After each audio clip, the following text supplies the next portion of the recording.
Movie recap Tagalog here. Si Jiwon ay isang determinadong investigador ng homicide, samantalang si Hisong ay tila isang mapagmahal na asawa at ama na nagpapatakbo ng isang pagawaan ng metal. Ngunit sa likod ng anyo niyang ito, itinatago ni Hisong ang isang madilim at mapanlinlang na nakaraan bilang pinaghihinalaang serial killer na pumipilit kay Jiwon na harapin ang posibilidad na ang lalaking minamahal niyang asawa ay maaaring siya ring halimaw na hinahabol niya. Habang iniimbestigahan ni Jiwon ang mga cold case at mga bagong pagpatay, unti-unti niyang natutuklasan ang mga ebidensyang tumuturo sa sarili niyang asawa, dahilan upang questionin niya ang lahat ng akala niyang alam niya tungkol sa kanya. Nagsisimula ang palabas sa lalaking ito na labis magmahal sa kanyang asawa at anak ay isa palang serial killer. Nagtago siya sa likod ng propesyon bilang isang bihasang platero. Ang kanyang asawa, isang pulis na investigador, ang naging panangga niya upang hindi siya mapansin. Araw-araw, palihim niyang sinasanay ang sarili na ngumiti ng natural sa harap ng salamin. Dahil sa kanyang mataas na IQ, madali niyang nalinlang ang kanyang asawa sa loob ng 10 taon ng kanilang pagsasama. Ngayon, pinuntahan niya ang kanyang tunay na ina upang pilitin itong putulin ang ugnayan nito sa kanyang manugang. Alam niyang hindi gusto ng kanyang ina ang kanyang asawa, kaya ayaw na niyang umasa pa ito sa relasyong iyon. Ngunit may mas malalim pang dahilan. Ayaw niyang matuklasan ng kanyang ina ang kanyang lihim. Nagpatuloy ang perpektong buhay na ito hanggang sa may isang reporter na dumating sa pagawaan ni Hisong. Tinawag siya ng reporter sa dati niyang pangalan, Yunsu. Lumabas na magkaibigan pala sila mula sa iisang nayon 18 taon na ang nakalilipas. Noong panahong iyon, sunod-sunod ang naganap na mga pagpaslang sa nayon ng Jeonju. Napatay ang pinuno ng nayon at biglang nawala si Hisong. Makalipas ang ilang araw, natagpuan ng pulis ang sandatang ginamit sa pagpatay sa loob ng bag ni Hisong na itinapon sa tabing ilog at mula noon ay itinuring siyang takas na hinahanap pa rin ng pulisya hanggang ngayon. Lumipas ang 18 taon, ngunit patuloy pa ring sinusubaybayan ng kaibigan ni Hisong ang kasong iyon. Iginiit ni Mujin na noong taong iyon, naganap ang serye ng mga pagpatay sa nayon at ang ama ni Hisong, na itinuring na salarin, ay patay na. Kaya tiyak na si Hisong ang may sala sa pagpatay sa pinuno ng nayon, ngunit maring itinanggi ni Hisong ang paratang. Ayaw na niyang magpaliwanag at kinamumuhian niyang masira ng iba ang kasalukuyan niyang perpektong buhay. Nang hindi nakapansin si Mujin, isinara ni Hisong ang lahat ng pinto at nilakasan ng tugtog. Pagkatapos ay bigla niyang sinunggaban at sinakal si Mujin. Malinaw na walang laban si Mujin sa isang platerong may malalakas na kamay. Mabilis siyang nawalan ng malay.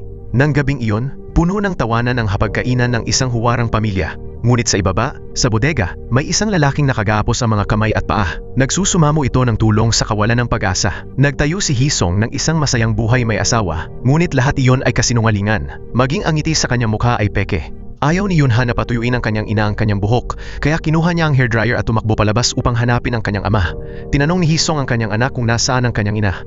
Sumagot si Yunha na pumunta raw ang kanyang ina sa pagawaan ng kanyang ama upang maglinis. Nang marinig ito, labis na nabigla si Hisong. Dahil nakakulong si Mujin sa basement, agad siyang tumakbo pababa upang hanapin ang kanyang asawa. Sa kabutihang palad, hindi sapat ang ingay na nagawa ni Mujin upang makatawag pansin, kaya't hindi naghinala si Jiwon. Isang basag na piraso lamang ng tasa ang kanyang nakita, at inakala niyang aksidente lang itong nabasag ng kanyang asawa. Minadali ni Hisong ang kanyang asawa na umakyat upang mag-almusal. Ginawa niya ito upang hindi marinig ni Jiwon ang mga sigaw ni Mujin para sa tulong. Matapos matapos ni Jiwon ang almusal, bumalik siya sa trabaho. Medyo kakaiba ang kasong hinawakan niya sa pagkakataong iyon. Isang matandang babaeng namumuhay mag-isa ang brutal na pinaslang. Hinugot ng salarin ang kanyang kuko sa hinalaki. Sinabi ng mga kasamahan ni Jiwon na kahawig ito ng malagim na kaso sa Jeonju, 18 taon na ang nakaraan. At iyon ang kaso ng ama ni Hisong. Noon ang 7 biktima ay pinaghugutan ng kuko sa hinlalaki ng salarin. Pagkatapos nito, nagpakamatay ang killer. Napagpasyahan nilang may isang taong gumagaya ngayon sa mga krimeng iyon. Samantala sa bahay, isinara ni Hisong ang kanyang pagawaan at bumaba sa basement upang tingnan ang kanyang bihag.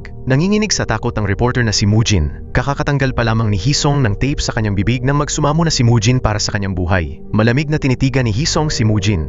Pagkatapos ay ipinaalala niya kung paano siya binuli ni Mujin 18 taon na ang nakaraan. Dahil anak siya ng isang killer, kinamuhian siya ng kanyang mga kaklase. At si Mujin ang pinuno ng mga nambubuli. Itinali nila si Hisong sa isang puno at binato ng mga bato. Ngayon, oras na upang magbayad si Mujin ng kanyang kasalanan. Ipinadaan ni Hisong ang hawakan ng martilyo sa mukha ni Mujin. Pagkatapos ay inulit niya ang mga salitang minsang sinabi sa kanya ng iba. Kung masyadong masakit, huwag kang magpigil. Sabihin mo lang sa akin, matutuwa ako. Nanginig si Mujin at sinubukang ipaliwanag na bata pa siya noon at hindi pa marunong umunawa ng damdamin ng iba. Sa kabutihang palad, hindi balak ni Hisong na pumatay. Tinakot lamang niya si Mujin upang pilitin itong tawagan ng editor-in-chief at humingi ng ilang araw na bakasyon. Sapagkat kung bigla siyang mawala ng matagal, agad siyang paghihinalaan. Wala nang ibang pagpipilian si Mujin kundi sumunod. Bago umalis, lumapit si Hisong sa tenga ni Mujin at inamin niyang siya nga ang pumatay sa pinuno ng nayon. Pagkatapos nito, Itinago ni Hisong ang cellphone ni Mujin sa kanyang bulsa at isinilid ito sa likod ng kanyang lihim na kabinet na may 2 kompartimento. Sa araw ding iyon sa paaralan, binugbog si Yunha ng isang kaklase hanggang sa dumugo ang kanyang ilong. Ang dahilan ay dahil niyakap niya ang manika ng kanyang kaibigan. Nais ni Jiwon na magkaayos ang 2 pamilya dahil pareho namang may kasalanan ang 2 bata. Ngunit tumanggi ang ina ng batang babae na makipagkasundo. Tinawag pa niyang magnanakaw si Yunha. Nang marinig yon, labis na nasaktan si Jiwon. Sa sandaling yon, dumating si Hisong. Inakala ni Jiwon na ipagtatanggol ni Hisong ang kanilang anak.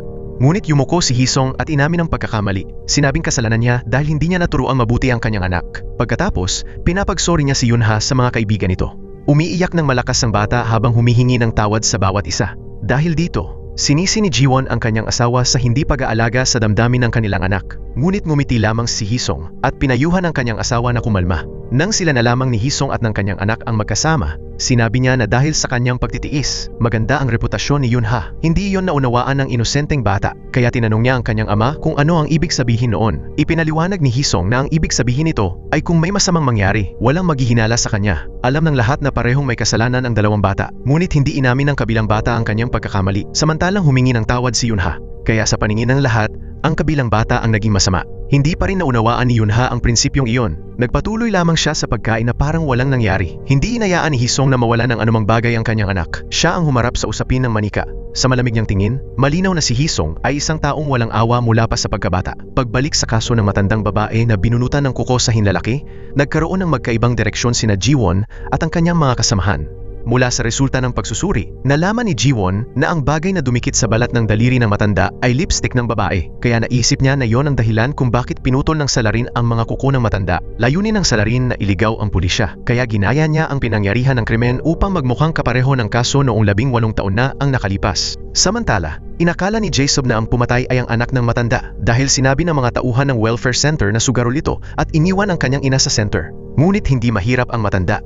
Nagpapautang siya sa maliliit na negosyo at naniningil ng interes, kaya siya ay napakayaman. Malaki rin ang kanyang donasyon sa welfare center. Ayon sa kanyang testamento, ibibigay niya ang lahat ng kanyang pera sa center at wala siyang iniwan para sa kanyang anak. Dahil dito, inisip ni Jacob na ang anak ay puno ng galit at pinatay ang sarili niyang ina. Habang nakatuon si Jacob sa anak, agad namang napagtanto ni Jiwon na ang mga fingerprint sa testamento ay gawa ng lipstick na nasa daliri ng biktima. Doon lamang naunawaan ni Jacob ang buong katotohanan. Sa mga nagdaang araw, nakatuon si Jacob sa ebidensyang ibinigay ng babaeng empleyada ng welfare center. Nang suri nila ang CCTV sa elevator, napagtanto rin nilang binaliktad nito ang kanyang damit upang makagawa ng alibay, marahil dahil may bahid iyon ng dugo ng biktima. Pagkatapos, pinuntahan ni Jiwon ang babaeng empleyada.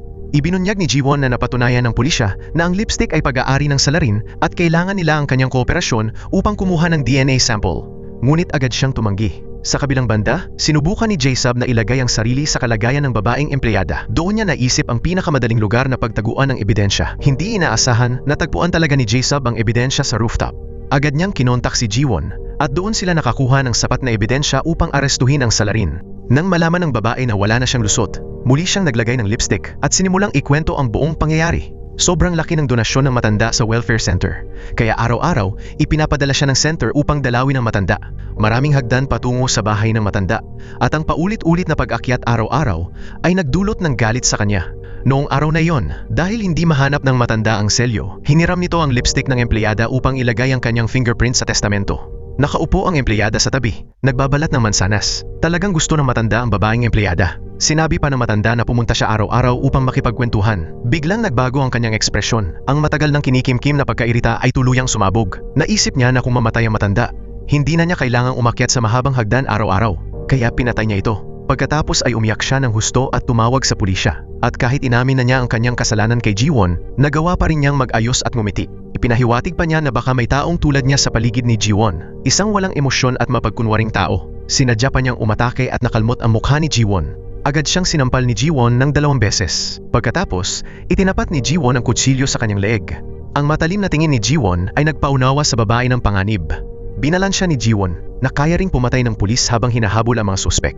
Nang marinig iyon, agad siyang nagmakaawa para sa kanyang buhay. Samantala, nakaupo si Hisong at binabasa ang notebook ni Mujin. Natuklasan niya na may naka-schedule na panayam si Mujin sa isang taong nagngangalang Sunjil at ang paksa ay tungkol kay Hisong. Nagkataon na si Sunjil ay isang dating kakilala ni Hisong. Nagtrabaho sila noon ng magkasama. Sa panahong iyon, wala pang anumang dokumento ng pagkakakilanlan si Hisong. Isang gabi, ninakawan ni Sunjil ang sahod ni Hisong. Nais malaman ni Hisong kung ano ang pinag-usapan ng dalawang ito tungkol sa kanya. Kaya pinilit niya si Mujin na kunin ang address ng pagkikita. Tinawagan ni Hisong si Sunjil mula sa malayo. Sinabi ni Sunjil na dati siyang nagtrabaho kasama si Yunsu, ang dating pangalan ni Hisong. At nang mabasa niya ang artikulo ni Mujin tungkol sa kaso sa Jeonju Village, nalaman niya na ang ama ni Hisong ay isang killer at si Hisong ay isang takas na pangunahing sospek. Habang nagtatrabaho kasama si Hisong, inakala ni Sunjil na isa siyang taong walang emosyon. Ngunit ang pangunahing dahilan kung bakit gustong makipagkita ni Sunjil kay Mujin ay dahil kamakailan lamang ay nakatatanggap siya ng mga nagbabantang tawag mula kay Hisong. Nang marinig ito, labis na nagulat si Hisong. Nagtakas si Hisong kung sino ang nagpapanggap bilang siya. Samantala, inisip ni Sunjil na dahil minsan niyang binalak na nakawan ang pera ni Hisong, ngayon ay gumaganti na ito sa kanya. Sa simula, balak talagang patawarin ni Hisong si Sunjil. Sinabi ni Hisong kay Sunjil na patay na si Yunsu. Nakahinga ng maluwag si Sunjil at sinabi pa na karapat dapat lang daw mamatay si Yunsu. Dahil dito, muling nag-isip si Hisong. Napagtanto ni Hisong na hindi niya kayang patawarin ang lalaking ito. Sa isang maulang gabi, may isang lalaking nakasuot ng kapote at nakatakip ang ulo na pumasok sa isang pet shop. Doon bumili siya ng tali ng aso. Pagkatapos nito, dumiretso siya sa isang Chinese restaurant. Sa loob, tanging si Sunjil lamang ang naroon at naghihintay. Hindi makontak ni Sunjil si Mujin, kaya nag-iwan na lamang siya ng voice message. Nakita ni Sunjil na pumasok ang lalaking nakakapote. Wala siyang oras kundi sumigaw na si Yunsu raw ay bumalik upang maghiganti sa kanya. Agad siyang sinaksak ng 10 beses hanggang sa mamatay. Sa kalagitnaan ng gabi, nagising si Jiwon at napansing wala sa tabi niya ang kanyang asawa. Nagtaka siya kung saan ito pupunta bandang 3:30 ng madaling araw. Agad niyang binuksan ang pinto upang hanapin siya. Nang bumukas ang main door, ang pumasok ay isang taong nakasuot ng kapote na nakatakip ang ulo, si Hisong pala. Kalmado niyang tinanong kung gising pa ang kanyang asawa. Nagtaka si Jiwon kung saan siya galing sa ganitong oras habang malakas ang ulan. Iniabot ni Hisong ang isang supot at sinabing bumili lang siya ng beer. Ito ang paborito nilang inumin, kaya hindi na nagduda si Jiwon. Sa totoo lang, bumaba siya sa basement upang pakainin si journalist Mujin. Nagkunwari si Hisong na dinudurog ang lason at sinabing papatayin niya si Mujin. Nagpanik si Mujin at sumigaw ng tulong. Layunin ni Hisong na ipaintindi sa kanya na kapag nasa ibaba na siya, kahit gaano pa siya sumigaw, walang sinumang tutulong sa kanya. Kung gusto niyang makalaya, kailangan niya ng kapalit. Natuklasan ni Hisong ang lihim na matagal nang itinatago ni Mujin na minsan siyang nakatulong sa isang killer nang hindi niya nalalaman. Mayroon pang video bilang ebidensya. Kailangan ngayon ni Hisong ang video na iyon upang takutin si Mujin. Sa ganitong paraan lamang siya makakasiguro na hindi siya isusumbong ni Mujin kapag nakalaya ito. Wala nang magawa si Mujin kundi ibigay kay Hisong ang kanyang home address. Kinabukasan, pumunta roon si Hisong. Binuksan niya ang computer na nasa mesa at nakita ang isang folder na nakalock. Isinaksak ni Hisong ang USB upang kopyahin ang video. Ngunit nang buksan niya ang file, wala siyang nakita. Noon niya napagtanto na niloko siya ni Mujin. Nagsinungaling si Mujin upang mailayo si Hisong. At sa sandaling iyon ay nakahanap siya ng paraan upang makatakas. Mas delikado pa, nasa labas lang si Jiwon. Lumabas na ang kasong hawak ni Jiwon ay ang pagpatay sa Chinese restaurant. Natuklasan ng pulisya na may history ng mga tawag at mensahe sa pagitan ng telepono ni Sunjil at ni Mujin. Dahil kilala ni Jiwon si Mujin, siya ang ipinadala sa bahay nito upang kumuha ng pahayag. Kumatok sa pinto sina Jiwon at ang mga pulis sa labas. Si Hisong sa loob ay hindi nangahas gumawa ng kahit anong ingay. Inutusan ni Jiwon ang kanyang mga tauhan na basagin ang pinto at pasukin ang bahay. Ngunit pagpasok nila, wala silang nadatnan. Napansin ni Jiwon na mainit pa ang laptop, patunay na may taong nandoon kamakailan. Inisip niyang kakalabas lang ni Mujin o nagtatago pa ito sa loob. Kaya inutusan niya ang kanyang mga tauhan na halughugin ang buong lugar. Pati ang balkonahe ay hindi niya pinalampas. Nagtatago nga si Hisong sa balkonahe. Dahan-dahang lumapit si Jiwon. Pawis na pawis si Hisong. Biglang may tumawag kay Jiwon at pinabalik siya upang sagutin ang telepono. Ang tumatawag ay ang kanyang asawa. Sinabi ni Hisong na may isang reporter na nagngangalang Mujin na pumunta sa kanyang jewelry factory upang hanapin siya. Nang marinig iyon, agad umuwi si Jiwon. Umalis na rin ang lahat ng pulis. Mabilis ding nakatakas si Hisong at agad na umuwi. Pagkatapos, bumaba si Hisong sa basement upang harapin si Mujin. Ngunit biglang nakawala si Mujin sa pagkakatali at agad niyang inatake si Hisong. Dahil ilang araw na siyang nakatali, mahina na ang kanyang katawan, kaya mabilis siyang napigil ni Hisong. Sa huling sandali, bago mawalan ng malay si Mujin, sinipa siya ni Hisong palayo. Sinabi ni Hisong na hinahanap ng pulisya si Mujin. Inakala ni Mujin na maliligtas na siya, kaya tinakot niya si Hisong. Sinabi niyang kapag dumating ang pulisya, ibubunyag niya ang lahat ng sikreto ni Hisong. Ngunit hindi natinag si Hisong dahil nahanap niya ang video ng krimen ni Mujin sa kamera. Kapag naaresto ang isa sa kanila, hindi rin magkakaroon ng payapang buhay ang isa pa. Maya-maya, binuksan ni Jiwon ang pinto at pumasok. Ang bumungad sa kanya ay si Mujin na pagod at si Hisong na may mga sugat sa mukha. Ngumiti nang mahiyain si Hisong at sinabing nagtalo lamang sila tungkol sa presyo ng alahas. Nagkaroon sila ng kaunting usapan. Ngunit medyo lumala ito. Hindi nangahas si Mujin na magsalita ng anuman. Pagkatapos nito, dinala si Mujin sa presinto upang magbigay ng salaysay. Pinakinggan sa kanya ng pulisya ang voicemail ni Sunjil. Binanggit doon ni Sunjil ang pangalang Yunsu. Agad itinanggi ni Mujin na may kilala siyang sinumang nagngangalang Yunsu. Kinailangan ni Jiwon na hanapin ang asawa ni Sunjil upang magsagawa pa ng mas malalim na investigasyon. Kinumpirma ng asawa na si Yunsu ang pumatay sa kanyang asawa dahil palagi itong tumatawag sa kalagitnaan ng gabi upang pagbantaan ang kanyang mister. 2 beses nabanggit ang pangalang ito, kaya lalo itong ikinapagduda ni Jiwon. Naitala ng CCTV sa labas ng restaurant ang gabi ng insidente. Nakasuot ng kapote ang suspek at dumating sakay ng taxi, kaya ipinatawag ang driver ng taxi. Ngunit wala rin siyang maibigay na mahalagang impormasyon dahil nagmamaneho siya tuwing may pasahero. Hindi rin siya nakipag-usap sa pasahero noon. Pagkatapos nito, bumalik si Mujin sa opisina ng editorial. Agad siyang kinamusta ng editor-in-chief. Umaasa ang editor-in-chief na mamuhunan si Mujin sa kasong ito upang makapagsulat ng isang kapana-panabik na artikulo. Dahil ilang araw nang nakakulong si Mujin at katatapos lamang mangyari ang pagpatay sa Chinese restaurant, natakot siyang baka may kaugnayan ito kay Hisong. Sinabi ni Mujin na wala siya sa kondisyong magsulat ng artikulo sa ngayon. Ngunit nang banggitin ng editor-in-chief na bandang 3:00 ng madaling araw nangyari ang pagpatay, agad na napagtanto ni Mujin ang mahalagang punto. Sa oras na yon, malinaw na nasa basement si Hisong kasama si Mujin. Ibig sabihin, tiyak na hindi si Hisong ang pumatay. Muling nagising ang profesional na instinct ni Mujin. Dali-dali niyang hinanap si Hisong upang mag-alok ng pakikipagtulungan sa paghuli sa tunay na salarin. Gusto ni Sunjil ng eksklusibong balita, ngunit hindi interesado si Hisong. Sinabi ni Sunjil na napansin na ng pulisya ang dating pangalan ni Hisong. Kung hindi nila agad mahahanap ang pumatay, si Hisong ang iimbestigahan at posibleng masisi.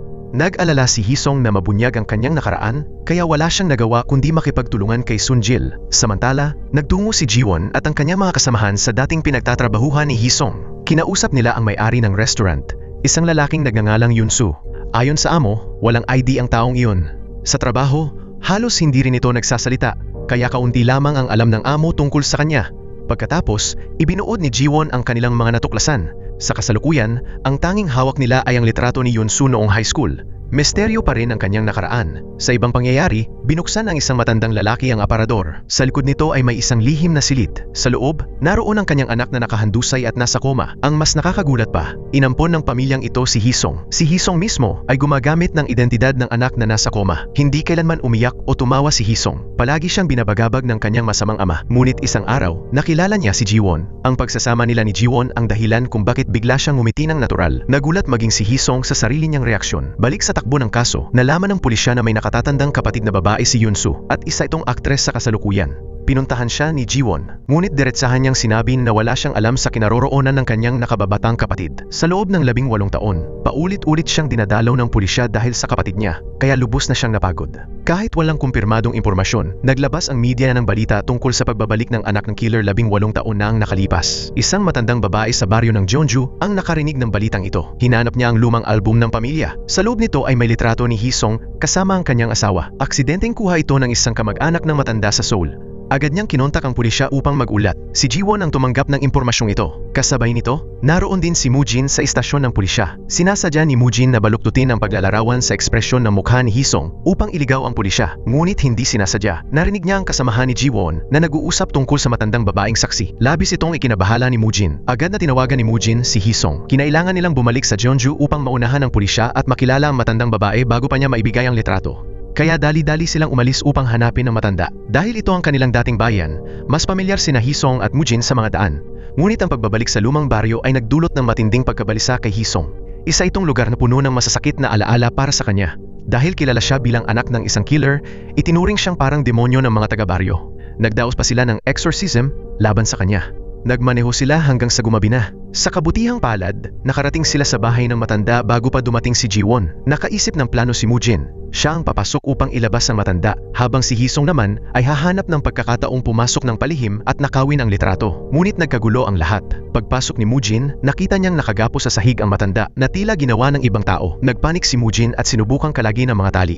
Bigla na lamang siyang hinampas at nawalan ng malay dahil sa ikatlong tao. Samantala, nagtatago si Hisong sa isang maliit na silid. Hinihintay ang senyas mula sa kanyang kasabwat. Maya-maya, may isang kahina-hinalang taong lumabas ng bahay. Agad na sumugod si Hisong upang pigilan ito. Matapos ang matinding pagtutunggali, naipit niya ang lalaki sa puno at tinanggal ang mask nito. Laking gulat niya Ito pala ang driver. Dumating na ang pulisya sa bakuran ng matanda. Nakiusap ang driver kay Hisong na pakawalan siya. Kung gusto nila ang litrato, dapat silang magtagpo sa pinakamalapit na motel makalipas ang 1 oras. Pagkatapos, itinulak ng driver si Hisong at tumakas. Bago pa makaalis si Hisong, nakita siya ni Jiwon. Napasigaw siya ng malakas, dahilan upang mabigla si Hisong at hindi na maglakas loob na lumingon. Kung natuklasan siya ni Jiwon sa sandaling iyon, hindi na niya maipapaliwanag ang sarili niya kahit anong gawin niya. Kaya nagmamadaling tumakbo si Hisong palayo. Agad din siyang hinabol ni Jiwon at nagpatuloy ang habulan ng matagal. Doon lamang napagtanto ni Hisong kung gaano kaganda ang pisikal na lakas ng kanyang asawa. Nagtago siya sa bodega, ngunit mahigpit pa rin siyang sinusundan nito. Ginamit ni Jiwon ang ilaw ng flashlight ng kanyang cellphone upang maghanap sa dilim. Sinamantala ni Hisong ang sandaling hindi siya nakapansin at tinakpan ang ulo niya ng isang itim na bag. Nakipaglaban si Jiwon at nabangga ang mga estante. Nahulog ang mga kahon na nasa itaas. Ginamit ni Hisong ang sarili niyang katawan upang saluhin ang matigas na bagay na bumagsak sa kanyang asawa. Pagkatapos, ginamit niya ang posas ni Jiwon upang igapos ito.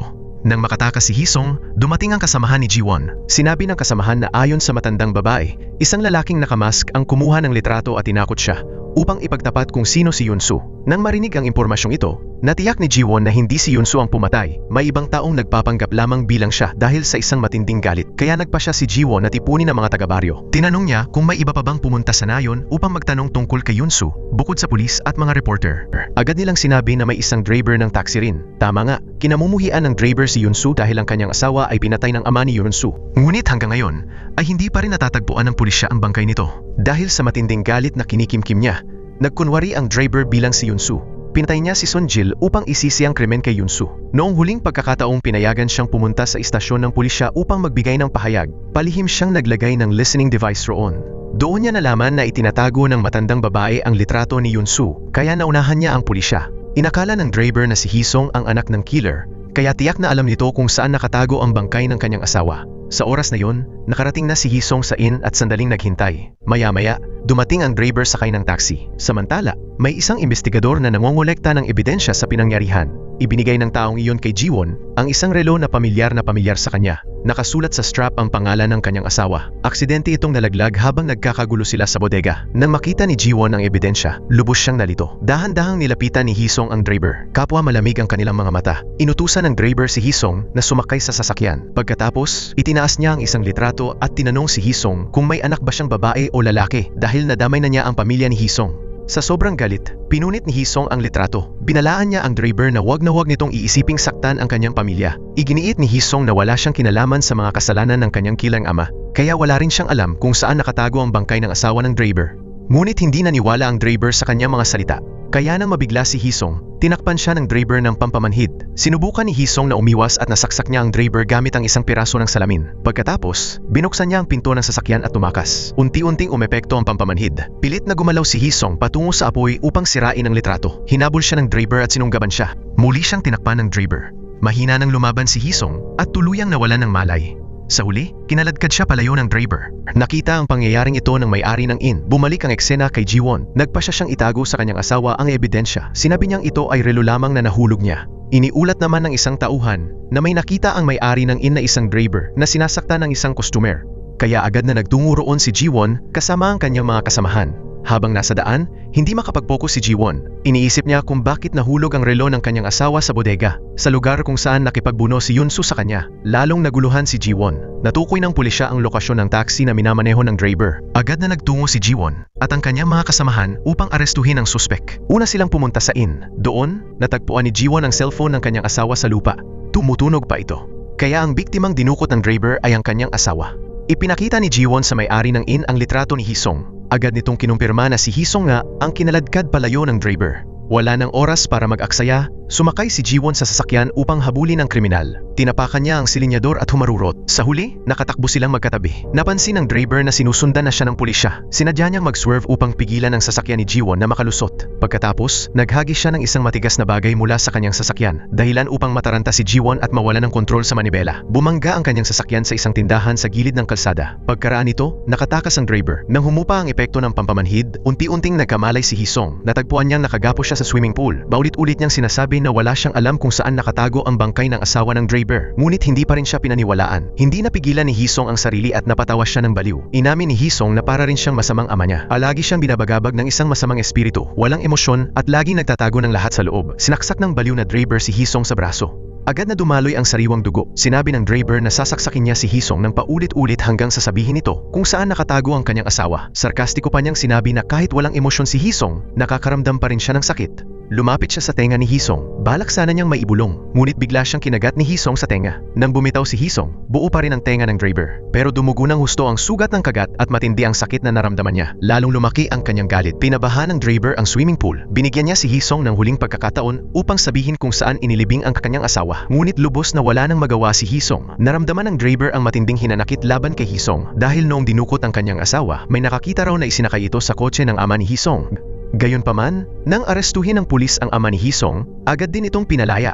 Ito ay dahil nagpatotoo si Hisong na kasama niya ang kanyang ama alas 2 na madaling araw noong araw na yon. Ngunit tumanggi pa rin ang Draper na maniwala. May sarili siyang ebidensya, ang fish-shaped na keychain ng kanyang asawa. Sinabi ni Sunjil sa Draper na may kaparehong keychain din si Hisong. Nang marinig ito, sandaling nagulat si Hisong dahil iyon ay isang lucky charm na regalo ng kanyang kapatid sa kanya noong libing ng kanilang ama. Umabot na sa dibdib ni Hisong ang tubig. Ngunit hindi pa rin maipaliwanag ni Hisong kung bakit nasa kapatid niya ang gamit ng asawa ng Draper. Sinabi ng Draper na sa tuwing naaalala niya ang kanyang asawa, sobrang sakit na nararamdaman niya hanggang sa mabaliw siya. Ngayon, ang tanging gusto na lang niya ay mahanap ang bangkay nito. Umabot na sa mukha ni Hisong ang tubig. Nakiusap ang Draper kay Hisong na sabihin kung saan itinago ang kanyang asawa. Ngunit hindi niya pinansin ang patuloy na pagtanggi ni Hisong. Hinayaan ng Draper na mawala ng hangin si Hisong at dahan-dahang malunod. Samantala, sa ibang lugar, pumunta sina Ji-won at ang kanyang mga kasamahan sa bahay ng Draper upang maghanap ng mga ebidensya. Sa wakas, nakakita sila ng isang papel na may kinalaman sa isang abandonadong shopping mall.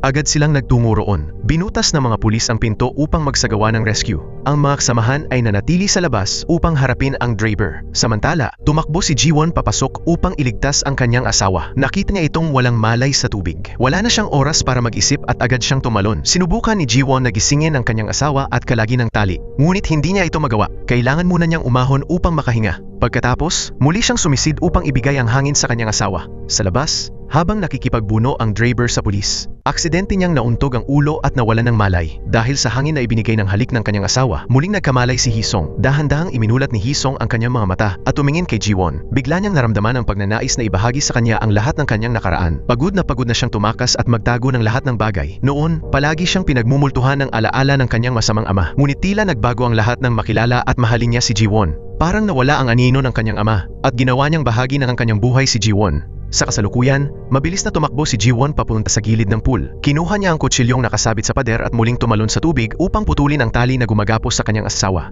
Pagkatapos, hinila niya si Hisong palabas at nagsagawa ng CPR. Ngunit kahit gaano niya ito subukan, wala pa ring reaksyon si Hisong. Napasigaw at napaiyak si Ji-won. Ang lahat ng kanyang pagdududa ay napalitan ng matinding takot. Agad na dinala si Hisong sa ospital. Ginawa ng mga doktor ang lahat upang iligtas siya. Nakatayo si Ji-won sa tabi, labis ang pag-aalala hanggang sa halos himatayin siya. Sa kabutihang palad, makalipas ang 10 araw, nagising si Hisong. Pagmulat ng kanyang mga mata, ang una niyang reaksyon ay tumakas. Natatakot siyang nabunyag na ang kanyang nakaraan. Nang harapin niya ang mga pulis na nagbabantay sa labas, inakala niyang tinatawag nila ang kanyang dating pangalan. Nang mapagtanto niyang hindi iyon ang kaso, patuloy pa rin siyang tumakbo hanggang sa makasalubong niya si Ji-won. Yumakap si Ji-won sa kanya at inalo siya. Anti-anting kumalma si Hisong.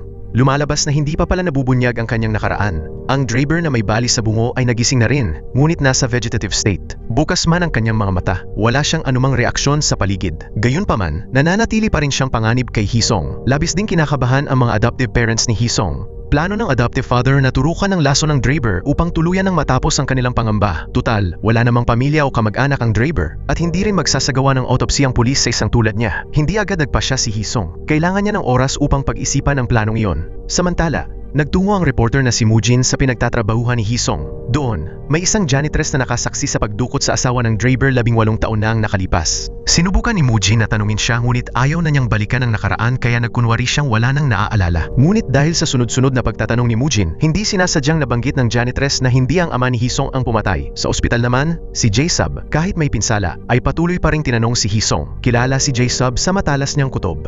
Dahil dito, agad niyang pinaghinalaan na may koneksyon si Hisong sa Draper. Ipinunto ni J-Sub na pinahirapan ng Draper si Hisong ngunit hindi ito agad pinatay, malinaw na may mali rito. Kalmadong inayos ni Hisong ang kanyang ekspresyon. Kasabay nito, wala siyang sinabi na maaaring makasama sa kanya. Mula nang magising ang kanyang asawa, palaging may kakaibang ekspresyon si Ji-won. Iniwasan niya ang mga haplos ni Hisong. Bigla niya nang naalala ang kaso noong 18 taon na ang nakalipas, kung saan nakatakas ang anak ng killer. may pag-aalala. Hinila ni Hisong pabalik ang kamay ng kanyang asawa. Sinubukan ni Hisong na magsalita, ngunit itinulak ni Jiwon palayo ang kanyang kamay. Para bang may iniiwasan siya. Habang nasa koma si Hisong, nagkamali siyang ipinalagay na ang kanyang asawa ay ang kanyang kapatid. At nabunyag niya na ang tunay niyang pangalan ay Yunsu at siya ang anak ng isang serial killer. Kasabay nito, si Hisong ay isa ring pinaghahanap na suspek na tumatakas sa batas. Labis na nagulat si Jiwon nang malaman niya ang katotohanan ito. Gayunman, pinili pa rin niyang pagtakpan ang kanyang asawa. Habang iniinteroga ng pulis na si Jae-sub ang kanyang asawa, bumalik si Jiwon sa istasyon ng pulisya upang muling buksan ang kaso ng pagpatay sa punong baryo. Lahat ng ebidensyang nakalap ng pulisya ay nagtuturo na ang pumatay ay ang kanyang asawa. Bilang isang pulis, napakahirap para kay Jiwon na tanggapin ang katotohanan ito. May masaya pa siyang pamilya at ayaw niya itong sirain. Ngunit alam niyang hindi niya maitatago ang katotohanan magpakailanman. Kaya bumalik siya sa pabrika ng alahas kung saan nagtatrabaho ang kanyang asawa at nagpasya siyang sirain ang kandado ng basement. Sa unang pagkakataon, bumaba siya sa lihim na basement ng kanyang asawa. Nanlamig ang kanyang gulugod. Doon, umiyak siya ng walang magawa. Mga lihim na hindi kailanman ikinuwento sa kanya ng kanyang asawa. Naisip niya kung sino ba talaga siya at kung gaano karaming lihim ang itinatago nito sa kanya. At higit sa lahat, siya ba si Hisong ang tunay na killer? Samantala, sa ospital, nagpasya si Hisong na patahimikin ang driver. Lumabas na ang adoptive father ang direktor ng ospital na yon. Ibinigay nito sa kanyang ampon ang isang bote ng lason. Nagpanggap si Hisong bilang doktor at madaling nakapasok sa silid ng driver. Sa katunayan, nagkamalay na ang driver, ngunit nagkunwari pa rin siyang walang malay upang maiwasan ang pag-aresto ng pulisya. Nauunawaan niya na balang araw ay papatayin siya upang maitago ang katotohanan. Kaya naghanda siya.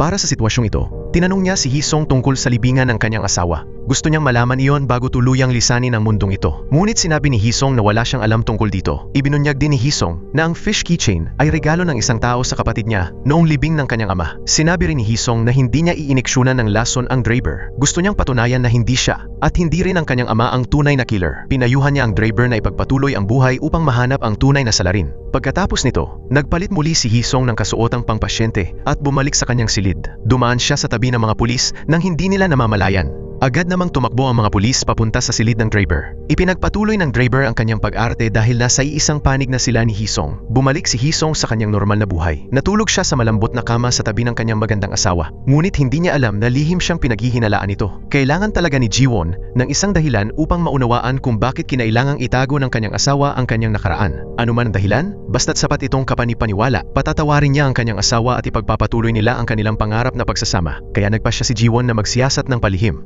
Pumunta siya sa hudikatura at ginamit ang kanyang ID at pagkakakilanlan bilang asawa upang kumuha ng impormasyon tungkol sa pamilya ng kanyang asawa. Nalaman niya na tinulungan ni Director Choi ang kanyang ampon na itago ang tunay na pagkakakilanlan sa loob ng 14 na taon. Agad niyang pinaghinalaan ang tunay na layunin ng pag-aampon na iyon. Ang lahat sa paligid ay pinag-uusapan ang mga balitang may kinalaman sa kaso. May hinala, binuksan ni Jiwon ang kanyang telepono upang tingnan.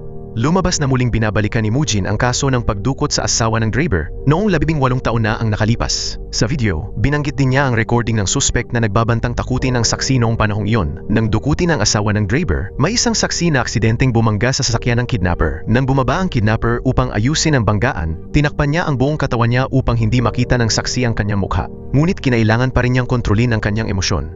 Ang pinakamagaling niyang gawin ay ang umarte. Inayos ni Hisong ang kanyang paghinga ayon sa hiling ng kanyang asawa at binuksan ang kwaderno. Nagkatinginan ang dalawa at ngumiti. Sinikap nilang magmukhang kalmado. Palihim na naisip ni Jiwon na kaya rin niyang gawin ang ginagawa nito. Kaya rin niyang umarte sa harap niya nang hindi man lang kumukurap. Sa totoo lang, ginagawa niya iyon para lamang mapilit ang kanyang asawa na sabihin ang kanyang lihim. Kapag sinabi lang nito ang katotohanan, handa siyang tumulong upang lutasin ang problemang iyon. Nag-alala si Hisong sa mga sketch na iginuhit niya sa kwaderno dahil marami roon ang mga disenyo na ginagamit pa rin niya sa kanyang pagawaan. Sinabi ni Jiwon na nais niyang humingi ng pabor sa kanyang asawa ang humanap ng isang manggagawang kayang gumawa ng mga bagay na yon dahil baka sa pamamagitan noon ay mahuli niya ang suspek. Sinabi ni Hisong na napakababa ng antas ng taong iyon kaya wala itong iniwang kahit anong impresyon sa kanya. Inasahan na ni Jiwon ang ganitong reaksyon kaya iminungkahi niyang sumama siya sa lumang pabrika ng pamilya Yunsu sa probinsya. Napagtanto ni Hisong na unti-unti na siyang pinagdududahan ng kanyang asawa. Kung patuloy siyang tatanggi, lalo lamang itong maghihinala.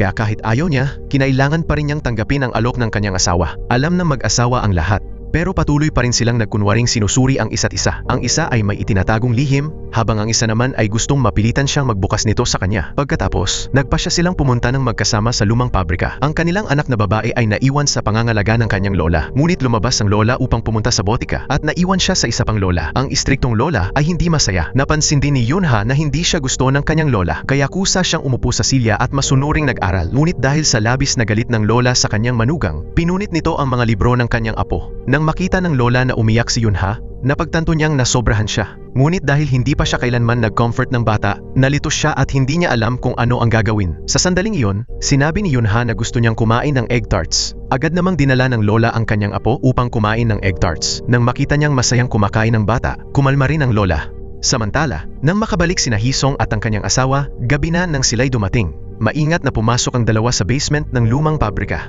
Biglang inilabas ni Jiwon ang music player at pinatugtog ang awit na nasa loob. Gusto niyang subukin at hulaan ang sikolohiya ng kanyang asawa. Muling narinig ni Hisong ang pamilyar na himig matapos ang mahigit 10 taon. Unti-unti na siyang nawalan ng kontrol. Patuloy siyang pinupukaw at pinoprovoka ni Jiwon. Nakunwari siyang sasama rin doon ang may-ari ng tindahan kung saan dating nagtrabaho si Yunsu. Pagkatapos ay nagkunwari pa siyang tinatawagan ito.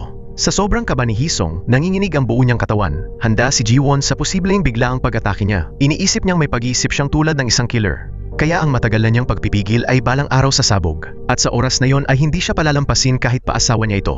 Ngunit sa halip, naupo si Hisong sa sahig. Namutla ang kanyang mukha at hindi siya na makahinga. Kinailangan siyang tulungan ni Jiwon pabalik sa sasakyan. Hindi naging magaan para kay Jiwon ang makitang nahihirapan ang kanyang asawa. Ngunit nang maisip niya na niloko siya ng lalaking ito sa loob ng 14 na taon at na maaaring isa itong killer na may baluktot na pag-iisip, pinilit niyang kumbinsihin ang sarili na hindi niya ito dapat palampasin. May mabigat na pagdududa sa kanyang puso. Gayunpaman, pagsapit ng gabi, kinailangan pa rin ng mag-asawa na magkunwaring masaya habang magkatabing nakahiga sa kama. Nang makatulog ng mahimbing ang kanyang asawa, sinamantala ni Hisong ang pagkakataon upang bumangon at lumabas. Ngunit hindi pala tulog si Jiwon. Pinuntahan ni Hisong si Mujin at hiniling na hanapin ang kanyang kapatid. Ngunit sa katunayan, nauna nang puntahan ni Haisu si Mujin dahil nakita niya ang mainit na balita. Lubos na galit si Haisu nang sabihin ni Mujin na ang kanyang nakababatang kapatid ay kasabwat sa serye ng mga pagpatay na ginawa ng kanilang malupit na ama. Lumabas na dating magkasintahan sina Haisu at Mujin. Ngunit napilitan silang maghiwalay at muling nagkita matapos ang maraming taon. Hindi pa rin makalimutan ni Mujin si Haisu.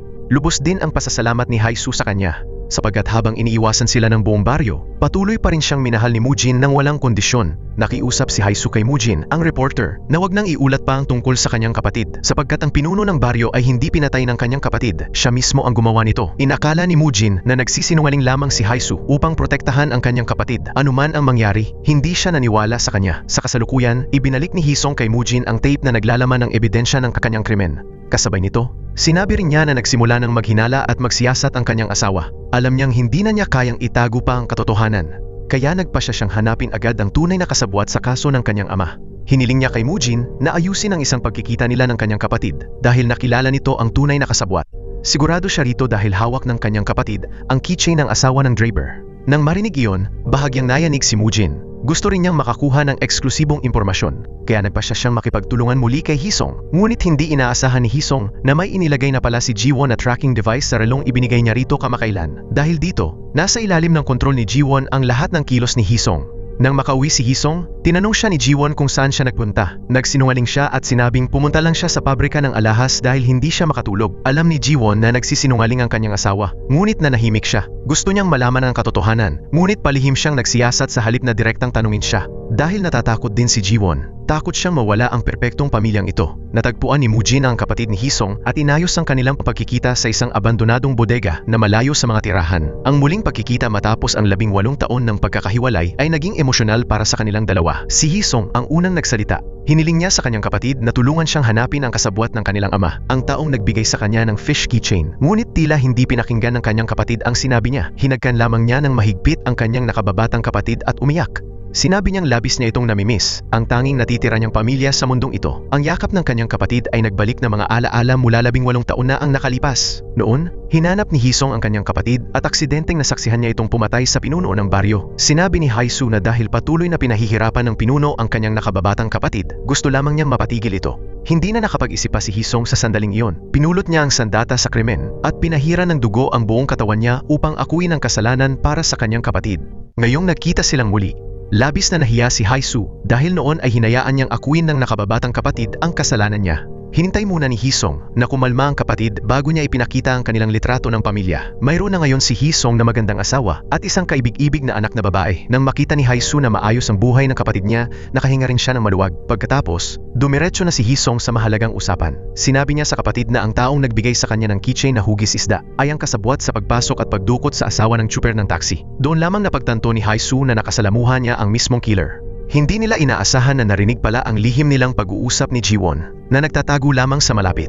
Nakarating si Jiwon doon gamit ang lokasyon mula sa relo ng kanyang asawa. Dahil dito, nakahinga siya ng maluwag, nakatitiyak na hindi kasabwat ng killer ang kanyang asawa. Ngunit nagtanong si Haisu kung mahal ba ng kanyang kapatid ang kasalukuyan nitong asawa. Napahinto ang paghinga ni Jiwon habang hinihintay ang sagot. Sumagot si Hisong na hindi niya nauunawaan kung ano ang ibig sabihin ng pag-ibig. Lubos na nasaktan at nadismaya si Jiwon sa sinabi niya. Umalis siya roon at naglakad-lakad sa lansangan. Ang asawang matagal na niyang kasama ay hindi pala siya mahal. Maya-maya, tumawag ang kanilang anak. Pinunasan ni Jiwon ang kanyang luha at ngumiti habang kinakausap ang anak. Ipinakita ni Yunha sa kanyang ina ang iginuhit nitong larawan ng pamilya. Sa pagtingin sa inosenteng anak, hindi kinaya ni Jiwon na talikuran ang pamilyang ito. Kaya matapos ibaba ang tawag, agad siyang nagtungo sa istasyon ng pulisya upang kunin ang bag ng kanyang asawa. Dinala niya iyon sa isang bakanting lugar at sinira ang mga ebidensya. Sa gayon, binura niya ang huling bakas ng nakaraan ng kanyang asawa. Dahil dito, nakapagpatuloy si Hisong na mamuhay bilang isang normal na tao. Isang napakahirap na desisyon ito para sa isang pulis tulad ni Jiwon. Nang gabing iyon, tinanong niya ang asawa kung mahal ba siya nito o hindi. Hinalikan ni Hisong ang kamay ng kanyang asawa. Pinagalitan pa niya si Jiwon sa pagtatanong ng isang bagay na anyay halatang halata na. Nanatiling tahimik si Jiwon. Alam niyang nagsisinungaling ang asawa. Pinili niyang tanggapin ang kasinungalingang iyon alang-alang sa kanyang anak at para na rin sa sarili niya. Pagkatapos, bumalik si Hisong sa investigasyon tungkol sa kasabwat. Naalala ni Haisu na sa burol noon may isang lalaking humahagulhol sa iyak. Hindi niya malinaw na nakita ang mukha nito. Sinabi ng lalaki na malaki ang naitulong ng kanilang ama sa kanya. Pagkatapos ay ibinigay niya kay Haisu ang isang keychain na hugis isda. Sinabi niyang magdadala iyon ng swerte. Habang sinusundan nila ang mga bakas tungkol sa kasabwat, sinimulan din ng pulisya ang muling pag-iimbestiga sa serial murder na nangyari 18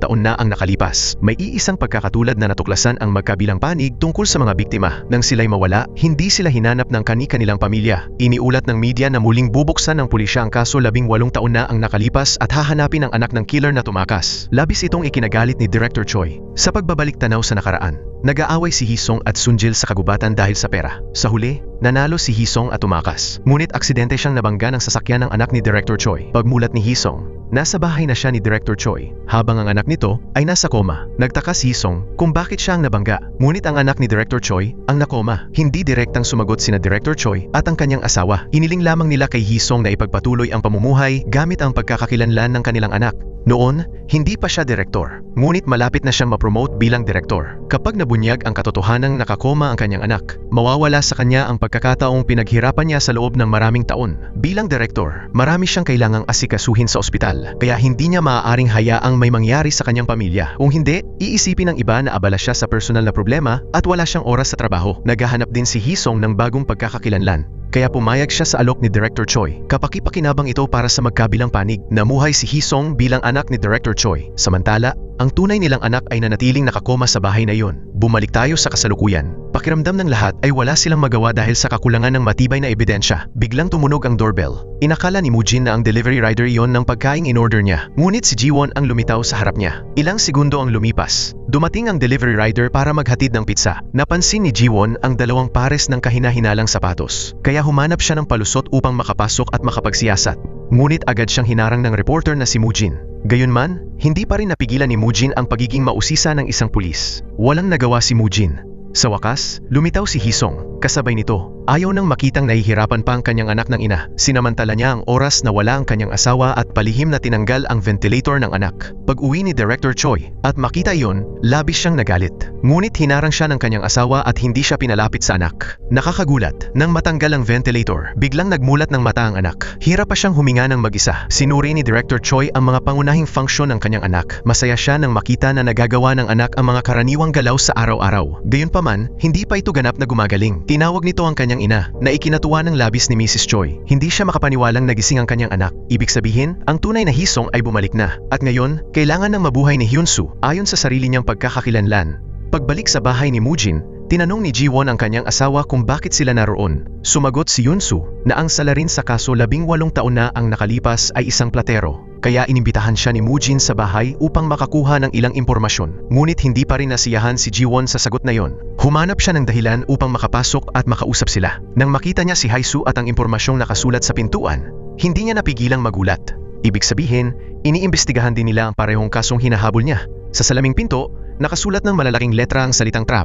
Iyon ang impormasyong hawak ni Yunsu. Dahil mahilig maglagay ng bitag ang kanyang ama, lalong nagduda si Jiwon. Gusto niyang magtulungan ng dalawang panig at magpalitan ng impormasyon, ngunit wala silang ibang pagpipilian. Napilitan si Moojin na ibahagi sa kanya ang recording. Umupo ang apat at muling pinakinggan ang audio. Sa recording, malinaw na pinagbantaan ng tunay na salarin ang saksi na huwag magsalita sa pulisya. Ang napansin nila ay ang tunog sa likuran, isang pamilyar na tunog na hindi maalala ni Yunsu. Sinabi ni Jiwon na dadalhin niya ito sa technical department ng pulisya para masuri. Magwawakas na sana ang usapan ng sadyang inasar ni Jiwon si Haisu. Sinabi niyang malamang nakasabwat ng ama ni Yunsu ang huli. Nawalan ng kontrol si Haisu at muntik nang aminin na siya ang pumatay sa hepe ng baryo. Upang pigilan ang kanyang kapatid, sinadya ni Yunsu na mabuhusan ng kape ang laptop ni Moojin. Doon natapos ang pag-uusap. Pagkatapos nito, naunang umalis sina Yunsu at ang kanyang asawa. Hiniling ni Haisu kay Moojin na humanap ng mahusay na hypnotist para sa kanya. Ang layunin ay ma-hypnotize siya upang maalala ang numero ng telepono ng kasabwat.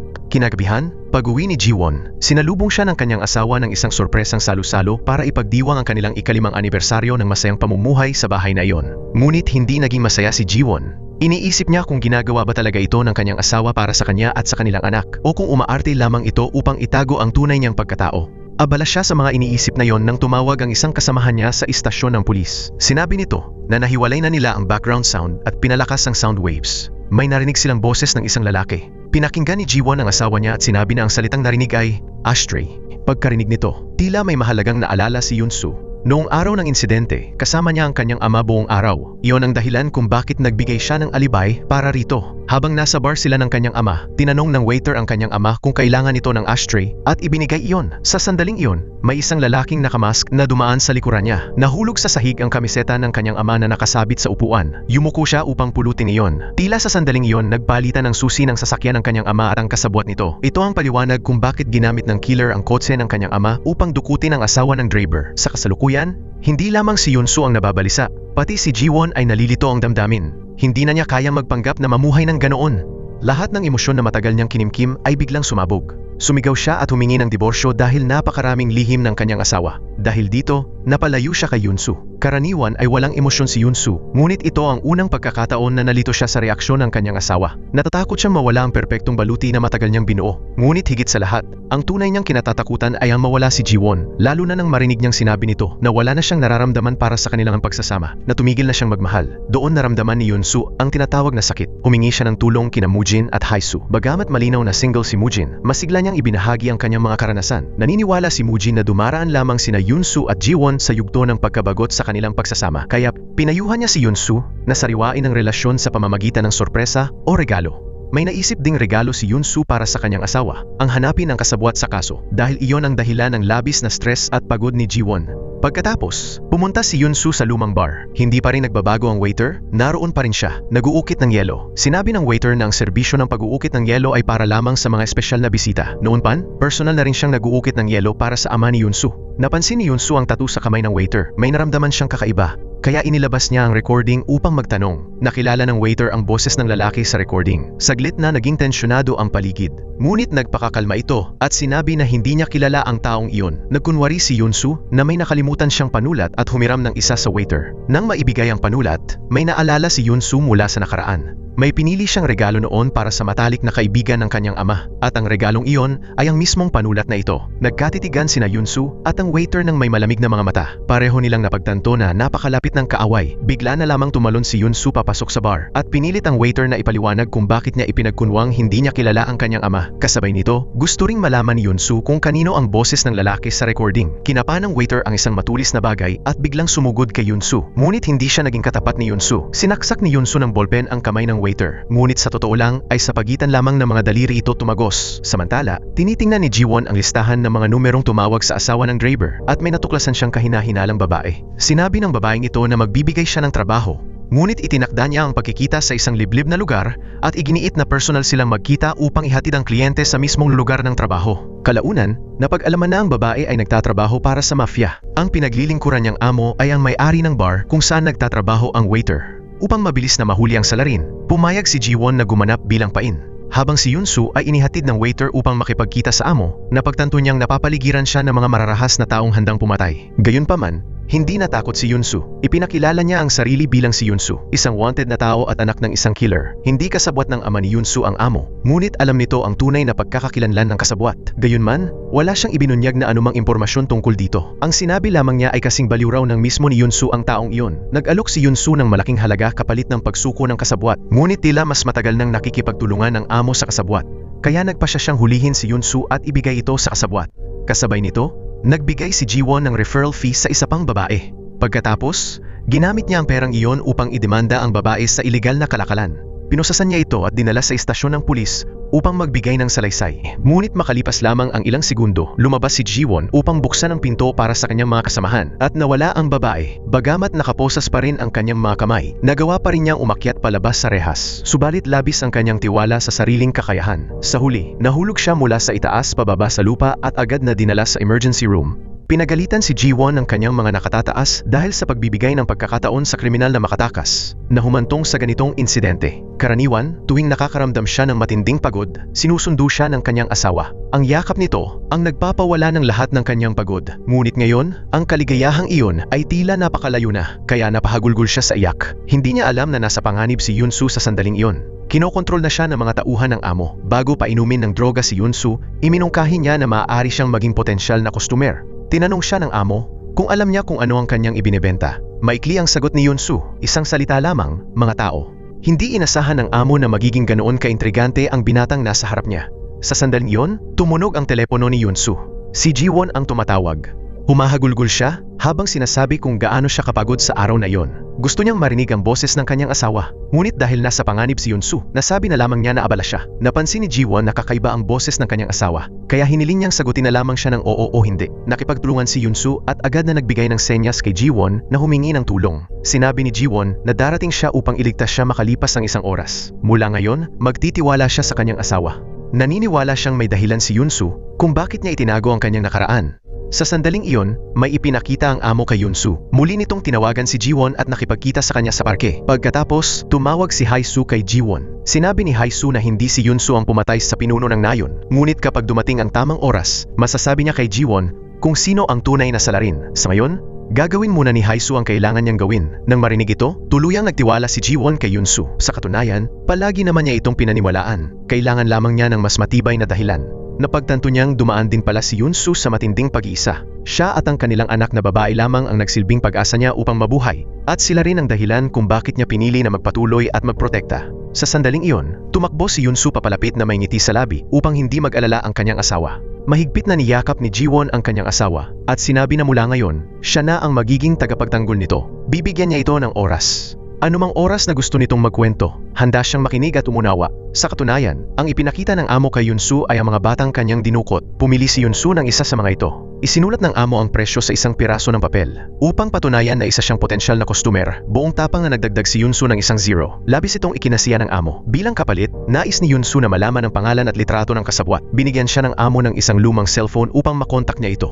Pagkaraan, bumalik ang lahat kay Hee-sung. Hindi niya matanggap na ang taong sinaktan niya noon ay inampon ng kanyang mga magulang at nabuhay ng buhay na para sana sa kanya. Napahagulgol si Hee-sung at nakiusap sa kanyang ama na hanapin si Yun-soo upang maibalik niya ang kanyang tunay na pagkakakilanlan. Nais ni Hee-sung na magsimula muli ng sariling buhay. Samantala, tumawag si Yun-soo sa kanyang adoptive father upang manghiram ng pera. Kung noon iyon, agad sana niyang ipapadala ang pera upang tuluyang matapos ang lahat ng may kinalaman sa nakaraan ni Yun-soo. Ngunit ngayon, nagising na ang kanyang tunay na anak at nais nitong bawiin ang sarili nitong identidad. Kaya nagpasya siyang wag munang magpadala ng pera at sa halip ay nakipagtipan na lamang kay Yun-soo na magkita sa ospital kinabukasan. Sa kabilang banda, matapos sumailalim sa hypnosis si Hee-sung, naalala niya ang ilang alaala mula sa nakaraan. Tinanggal ang mga kuko ng kasabwat at may suot itong silikon na pulseras sa kanyang pulso.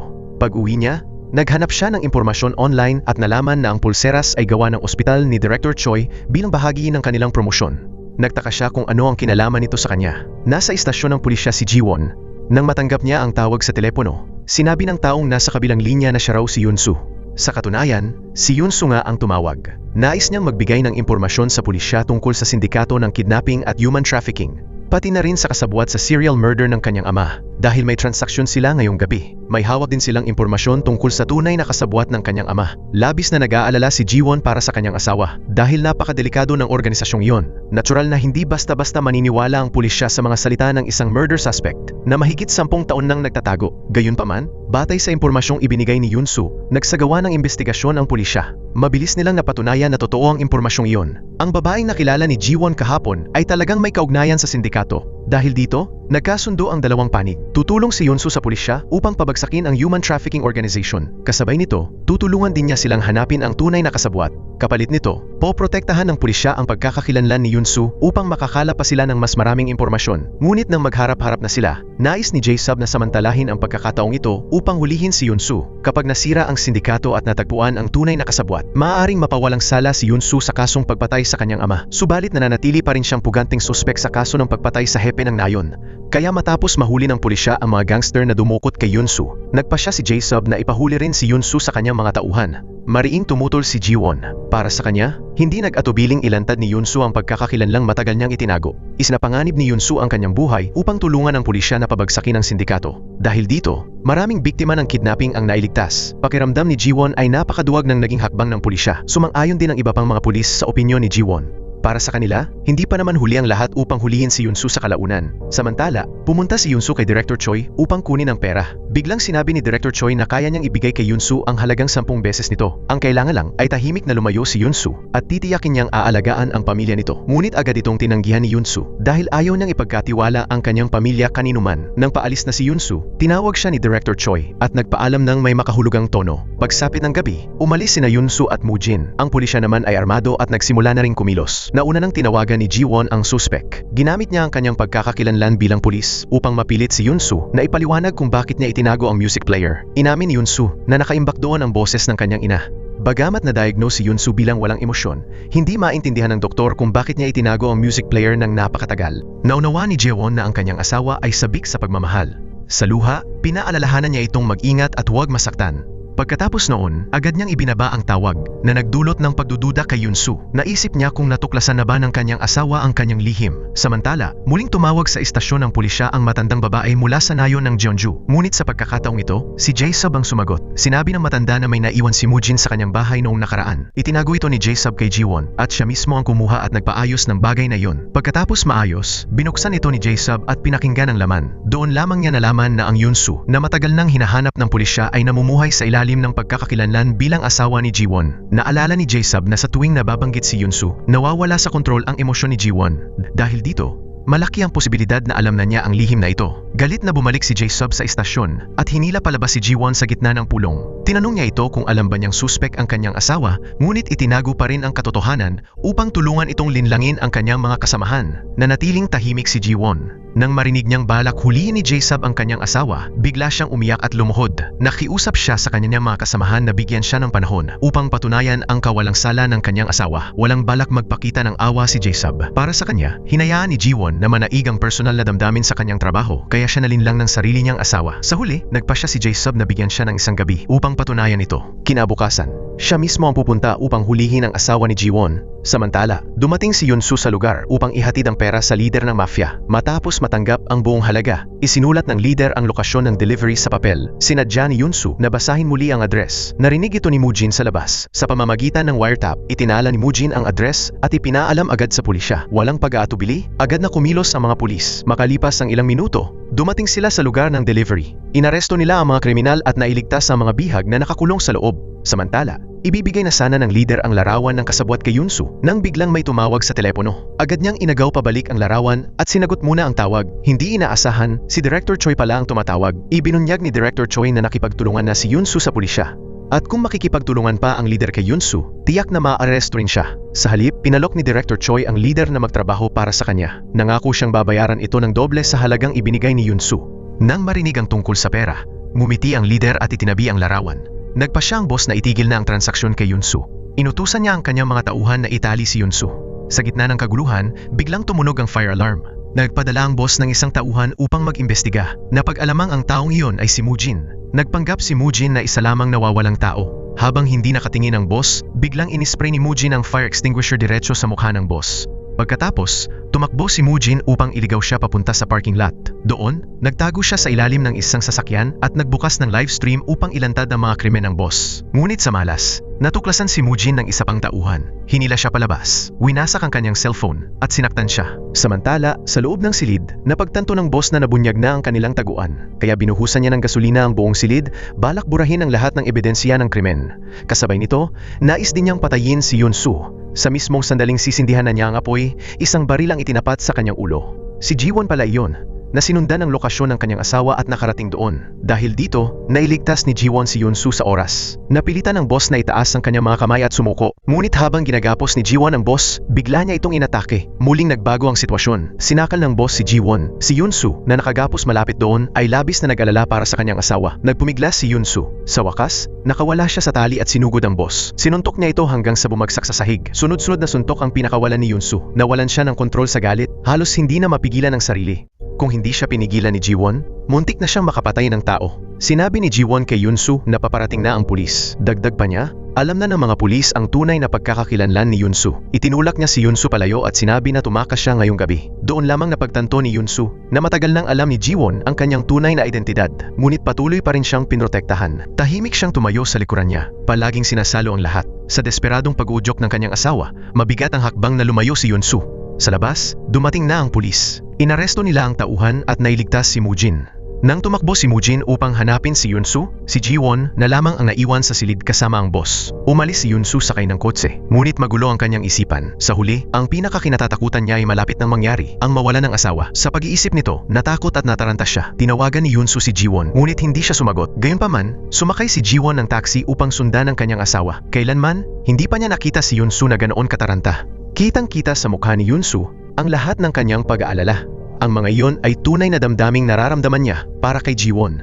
Sa unang pagkakataon, ang lalaking walang emosyon ay umiyak sa harap ng kanyang asawa. Kahit hindi pa sigurado si Yun-soo kung mahal niya ba talaga siya, mahigpit na niyakap ni Ji-won ang kanyang asawa. Pareho nilang napagtanto na hindi na sila maaaring maghiwalay. Ano man ang mangyari, kailangan nilang harapin ang lahat ng pagsubok ng magkasama. Sinabi ni Yun-soo na oras na para umuwi sila. Samantala, si Hae-soo, gamit ang palatandaan ng silicone bracelet, ay nagtungo sa bahay ni Director Choi. Ang mga may suot ng bracelet ay pawang mga medical volunteer sa ospital na kanyang pinagtatrabahuhan. Kaya hiniling niya kay Director Choi na magbigay ng listahan ng mga voluntaryo sa kampanyang iyon. Akala ni Director Choi ay tapos na ang boss kay Yun-soo. Dahil dito, pumayag si Director Choi at sinabing bumalik si Hae-soo sa kanyang opisina kinabukasan upang kunin ang listahan. Nang paalis na si Hae-soo, tinawag siya ni Mrs. Choi at nagtanong tungkol sa mga katangian ng kasabwat. Ipinaliwanag ni Mrs. Choi na nais lamang niyang makatulong sa paghahanap nito. Dahil tapat si Hae-soo, sinabi niyang maiksi ang kaliwang kuko ng lalaki at mukhang sanay itong kumagagat ng kuko. Habang nag-uusap sila, may isang taong nagtatago sa silid at tahimik na nagmamasid. Galit na galit niyang kinakagat ang kaliwa niyang kuko. Siya ay si Hee-sung. Sa sandaling iyon, naalala niya ang pagdukot sa asawa ng taxi driver. Naalala rin niya ang pagkikita nila ng ama ni Yun-soo sa bar.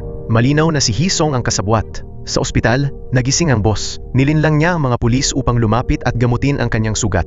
Ngunit hindi nagtagal. Inagaw niya ang baril at tumakas mula sa ospital. Tiningnan niya ang larawan ng kasabwat at sinabi sa sarili na kailangan niyang kumapit sa taong ito upang magpatuloy na mabuhay at makapaghiganti kay Yun-soo. Sa oras na yun, nakabalik na si Yun-soo at ang kanyang asawa sa kanilang pamilyar na tahanan. Ang lugar na ito ang nagbibigay kay Yun-soo ng pakiramdam ng seguridad. Mahigpit niyang niyakap ang kanyang asawa. Gusto na talaga niyang ibunyag ang kanyang tunay na pagkatao. Nais ni Yun-soo na mamuhay kasama siya ng walang kasinungalingan. Kaya nagpasya siyang ikwento ang lahat tungkol sa kanyang nakaraan. Lumaki si Yun-soo na umaasa lamang sa kanyang malamig at walang pusong ama. Matapos akuin ni Yun-soo ang kasalanan ng kanyang kapatid, tumakas siya at nagtrabaho sa isang restaurant. Doon niya nakilala si Ji-won. Sa simula, naiirita siya tuwing lumalapit ito sa kanya. Ngunit kalaunan, unti-unti niyang naramdaman na hindi na siya mabubuhay nang wala ang kanyang pangungulit. Alam niyang may tracking device ang kanyang relo. Ngunit hindi niya ito tinanggal dahil gusto niyang laging alam ni Ji-won kung nasaan siya. Sa panig na ito, galit na sinampal ni Director Choi ang kanyang anak ng buong lakas. Pinagalitan din niya ang kanyang anak at tinawag itong halimaw. Noong gabing sinaktan ni Hee-sung si Yun-soo, nasa bahay si Mrs. Choi at naglilinis ng silid tulugan ng kanyang anak. Sa oras na yon, aksidente niyang natuklasan ang kwaderno ng mga krimen ng kanyang anak sa ilalim ng kama. Katabi nito ang mga kuko ng mga biktimang kanyang kinolekta. Agad gumuho ang puso ni Mrs. Choi. Ang trabaho niya noon ay magligtas ng mga tao. Ngunit hindi niya maunawaan kung paano siya nakapanganak ng isang demonyo. Hindi kinaya ni Mrs. Choi ang matinding pagkabigla, kaya kinuha niya ang kutsilyong ginamit ng kanyang anak sa pagpatay at pumunta sa bintana nang malapit na niyang tapusin ang sarili niyang buhay. Aksidente niyang nakita si Hisong na naghuhukay ng malaking butas sa hardin. Doon niya napagtanto na balak ni Hisong na ilibing si Yunsu. Dali-daling tumakbo si Mrs. Choi upang pigilan siya. Hindi rin inaasahan ni Hisong na nasa bahay pala ang kanyang ina. Patuloy niyang ipinagtanggol ang sarili at sinabing hindi niya kasalanan ang lahat. Ngunit nagpatuloy pa rin si Hisong sa paghuhukay upang ilibing ng buhay ang isang tao. Sa matinding takot at gulat, tuluyang nawalan ng kontrol si Mrs. Choi. Hawak ang kutsilyo, sinaksak niya ang kanyang anak na si Hisong, buwagsak siya sa lupa at nanghina ang katawan. Kinabukasan ng umaga, gaya ng napag-usapan, pumunta si Jae-sub sa bahay ni Ji-won upang arestuhin ang asawa nito. Magkahawak kamay na lumabas sina Ji-won at ang kanyang asawa upang harapin si Jae-sub. Ngunit agad napansin ni Ji-won na may mali dahil mag-isa lamang si Jae-sub. Hindi niya kasama ang pulis at wala rin siyang dalang warrant of arrest. Kalma niyang sinabi na gusto lang niya ng isang tasa ng kape. Kaya silang tatlo ay pumasok muli sa bahay. Lumabas na buong magdamag na nagrepaso si Jae-sub ng kaso ng pagpatay sa punong baryo. Napansin niya ang mga kahina-hinalang detalye, malinaw na nilinis ang pinangyarihan ng krimen. Matalino si Yunsu, ngunit iniwan niya ang sandata ng pagpatay sa loob ng backpack sa isang lugar na napakadaling makita. Parang may sadyang gustong ipakita iyon sa iba. Mula nang gumawa ng sunod-sunod na pagpatay ang ama ni Yunsu, siya at ang kanyang kapatid na babae ay palaging dinidiskrimina ng mga taga-baryo. Kaya nang mapatay ang punong baryo, agad nilang inakala na si Yunsu ang may sala. Iniisip nila na dahil palagi siyang kasama ng kanyang ama, tiyak na naapektuhan ang kanyang pagkatao. Pagkatapos magsalita ni Jae-sub, biglang inamin ni Yunsu na siya ang pumatay sa punong baryo. Kasabay nito, sinubukan ni Ji-won na ipagtanggol ang kanyang asawa, ngunit wala siyang maibigay na konkretong ebidensya upang patatunayan ang kanyang inosensya. Mukhang naunawaan ni Jae-sub ang paghihirap nilang dalawa. Iniwan niya ang recorder na naglalaman ng ebidensyang naglalantad sa tunay na pagkakakilanlan ni Yunsu, at pagkatapos ay umalis siya. Nalilito at nagmamadaling sinundan ni Ji-won si Jae-sub. Sinabi ni Jae-sub na ayaw na niyang ipagpatuloy pa ang usapin. Masayang bumalik si Ji-won sa bahay upang ibalita ang magandang balita sa kanyang asawa. Simula noon, mas mababawasan na ang kanilang mga alalahanin. Pagkatapos, magkasama sina Ji-won at Yunsu na sinundo ang kanilang anak sa bahay ng lola nito. Mahigpit na niyakap ni Yunha ang kanyang ama at humagulgol sa iyak. Hindi niya maipahayag ang lahat ng kanyang pananabik. Umiyak din si Yunsu. Kusang tumulo ang kanyang luha. Sa wakas, hindi na niya kailangang magpanggap. Si Ji-won at ang kanilang anak ang nagbigay sa kanya ng tunay na emosyon. Matapos ihatid ng mag-asawa ang kanilang anak sa paaralan, pumunta si Ji-won sa istasyon ng pulis na may magulong damdamin. Akala niya ay sinabi ni Jae-sub sa kanyang mga kasamahan ang tungkol sa pagtatago niya sa suspek. Kaya inakala niyang galit ang pinuno ng grupo. Ngunit hindi pala iyon ang dahilan. Ang totoo, lahat sila ay naguguluhan dahil nakatakas ang boss mula sa ospital. Bigla namang nakatanggap ng tawag si Jae-sub mula kay Yunsu. Gusto ni Yunsu na makipagkita sa kanya ng pribado at ayaw niyang malaman ito ni Ji-won. Pumayag si Jae-sub at nagkasundo silang magkita sa isang coffee shop. Doon, ibinahagi ni Yunsu ang isang mahalagang impormasyon. Habang inaasikaso niya ang boss, may tumawag sa kanya. Nag-alok ang tumatawag ng malaking halaga ng pera kapalit ng pagpatay kay Yunsu. Ibig sabihin, alam ng taong iyon ang lihim na transaksyon at may sapat siyang kapangyarihang pinansyal upang kontrolin ang boss. Dahil dito, pinaghinalaan ni Yunsu na si Director Choi ang nasa likod nito. Hinala niya na patuloy pang uutusan ni Director Choi ang boss na patayin siya. Ayaw ni Yunsu na mag-alala si Ji-won, kaya humingi siya ng lihim na tulong kay Jae-sub. Nagmungkahi si Yunsu ng isang plano. Gusto niyang gawing pain ang sarili upang pilitin ang kalaban na muling umatake. Sa ganitong paraan, matutukoy nila ang kasabwat at mahuhuli rin ang takas na boss. Samantala, matapos ang maraming araw ng pag-iisip, nagpa siya si Hae-soo na pumunta sa istasyon ng pulis upang umamin. Alam na alam ni Ji-won na si Hae-soo ang tunay na salarin, kaya labis siyang nabahala. Nagsinungaling siya sa kanyang kasamahan at sinabing may mahalagang impormasyong ibibigay si Hae-soo. Pagkatapos ay magkasama silang pumunta sa rooftop. Doon, inamin ni Hae-soo ang lahat ng kanyang krimen at nakiusap kay Ji-won na arestuhin siya upang maibalik ang dangal ng kanyang kapatid. Ngunit tumanggi si Ji-won. Sinabi niya kay Hae-soo na si Yunsu ang kusang umako ng kasalanan upang mabuhay siya ng maayos. Kung aamin si Hae-soo ngayon, masasayang lamang ang lahat ng sakripisyo ni Yunsu sa loob ng maraming taon. Bukod pa rito, may pamilya na ngayon si Yunsu at isang asawang palaging nasa kanyang panig, kaya hindi na kailangang mag-alala si Hae-soo na magiging malungkot ang kanyang kapatid. Pagkarinig nito, napaiyak si Hae-soo, bahagi dahil sa hiya at bahagi dahil sa saya para sa kanyang kapatid. Pinili ni Ji-won na maging makasarili upang maprotektahan ang kanyang asawa at ang mga kamag-anak nito. Hindi nagtagal, nakipag-ugnayan ang boss kay Director Choi upang humingi ng pera. Gusto rin niyang ipalapit ni Director Choi si Yunsu sa isang itinakdang lugar. Doon niya balak patayin si Yunsu upang maibalik ang buhay ng kanyang anak. Muling pumayag si Director Choi na makipagtulungan sa boss. Maya-maya, Tumawag din si Yunsu. Nagkunwari si Yunsu na may bibiyahe siyang business trip at nais niyang hiramin ang villa ng kanyang amain sa lugar na yon. Sakto itong sakto sa gusto ni Director Choi, kaya agad siyang pumayag.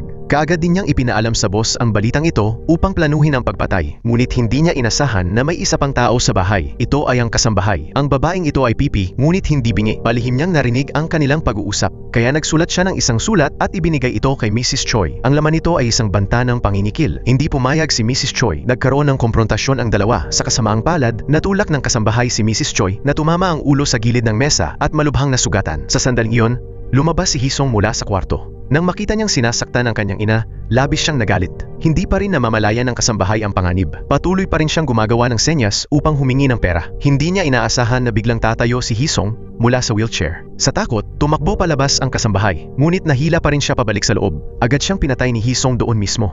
Bagamat galit na galit, tinulungan pa rin ni Director Choi ang kanyang anak na itago ang lahat. Habang nililinis ng pamilya ang bangkay ng kasambahay, biglang dumating sina Yunsu at ang kanyang asawa sa may pinto. Labis na nagpanik si Director Choi. Nanginginig si Mrs. Choi at ginamit ang dahilan na siya'y pagod upang paalisin sina Yunsu at ang asawa nito. Ngunit iginiit ni Jiwon na alam niya ang lahat at pinilit si Mrs. Choi na buksan ang pinto. Pagpasok nila, wala nang anumang bakas ng nangyari. Kalma lamang na nakaupo si Director Choi sa sofa at tinanong si Jiwon kung alam na ba niya ang lahat. Alam ba niya ang tunay na pagkakakilanlan ni Yunsu? Mariing sinabi ni Jiwon na anuman ang mangyari, papanigan niya ang kanyang asawa. Ipinilit din niyang makita ang tunay na anak ni Director Choi. Napilitan si Mrs. Choi na dalhin sila sa kwarto ng ospital ni Hisong. Dito, nagkukunwari si Hisong na nasa koma at nakahiga sa kama ng ospital. Kasabay nito, pinangunahan ni Jae-sub ang kanyang mga tauhan sa pag-ambush sa villa. Samantala, patungo pa rin ang boss sa napagkasundo ang lugar. Tumigil na rin si Yunsu sa pagkukunwari. Inakusahan niya si Director Choi na nakipagsabwatan sa boss upang patayin siya. Biglang nanahimik ang lahat.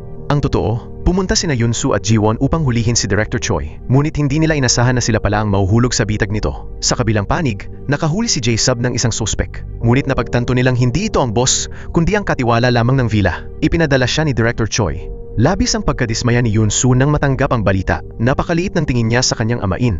Inakusahan ni Yunsu si Director Choi bilang tunay na kasabwat ng kanyang ama sa sunod-sunod na pagpatay. Ngunit kalmado pa ring itinanggi ni Director Choi ang lahat. May napansin si Jiwon na isang papel sa mesa. Kakapulot pa lamang niya nito at hindi pa niya nababasa nang biglang mawalan ng kuryente ang buong bahay. Nagsinungaling si Director Choi at sinabing matagal nang may problema ang electrical system kaya kailangan niyang tingnan. Ngunit sa katotohanan, lihim nilang isinasagawa ni Hisong ang kanilang plano. Si Hisong ang pumutol ng kuryente. Nang tawagan ni Director Choi ang boss upang papuntahin ito sa villa, biglang kinuha ni Hisong ang telepono. Tinanong niya ang boss kung sinabi ba nito kay Yunsu na binayaran ng kanyang ama ang isang tao upang pumatay. Sumagot ang boss na sinabi lamang niya na may nagbayad ng malaking halaga upang ipapatay si Yunsu. Matapos marinig ito, nakasiguro si Hisong na napagtanto na ni Yunsu ang lahat at ginamit lamang nito ang dahilan ng paghihiram ng villa upang mahuli ang boss. Kaya nakaisip si Hisong ng bagong plano. Pumunta siya sa parking lot at binuksan ang trunk ng kotse ni Yunsu. Saka inilagay sa loob ang buhok ng kasambahay. Sa loob ng bahay, patuloy na ipinapaliwanag ni Mrs. Choi na inosente si Director Choi. Isinisi niya ang lahat sa kasambahay, sinasabing ito raw ang nagbunyag ng pagkakakilanlan ni Yunsu sa kasabwat.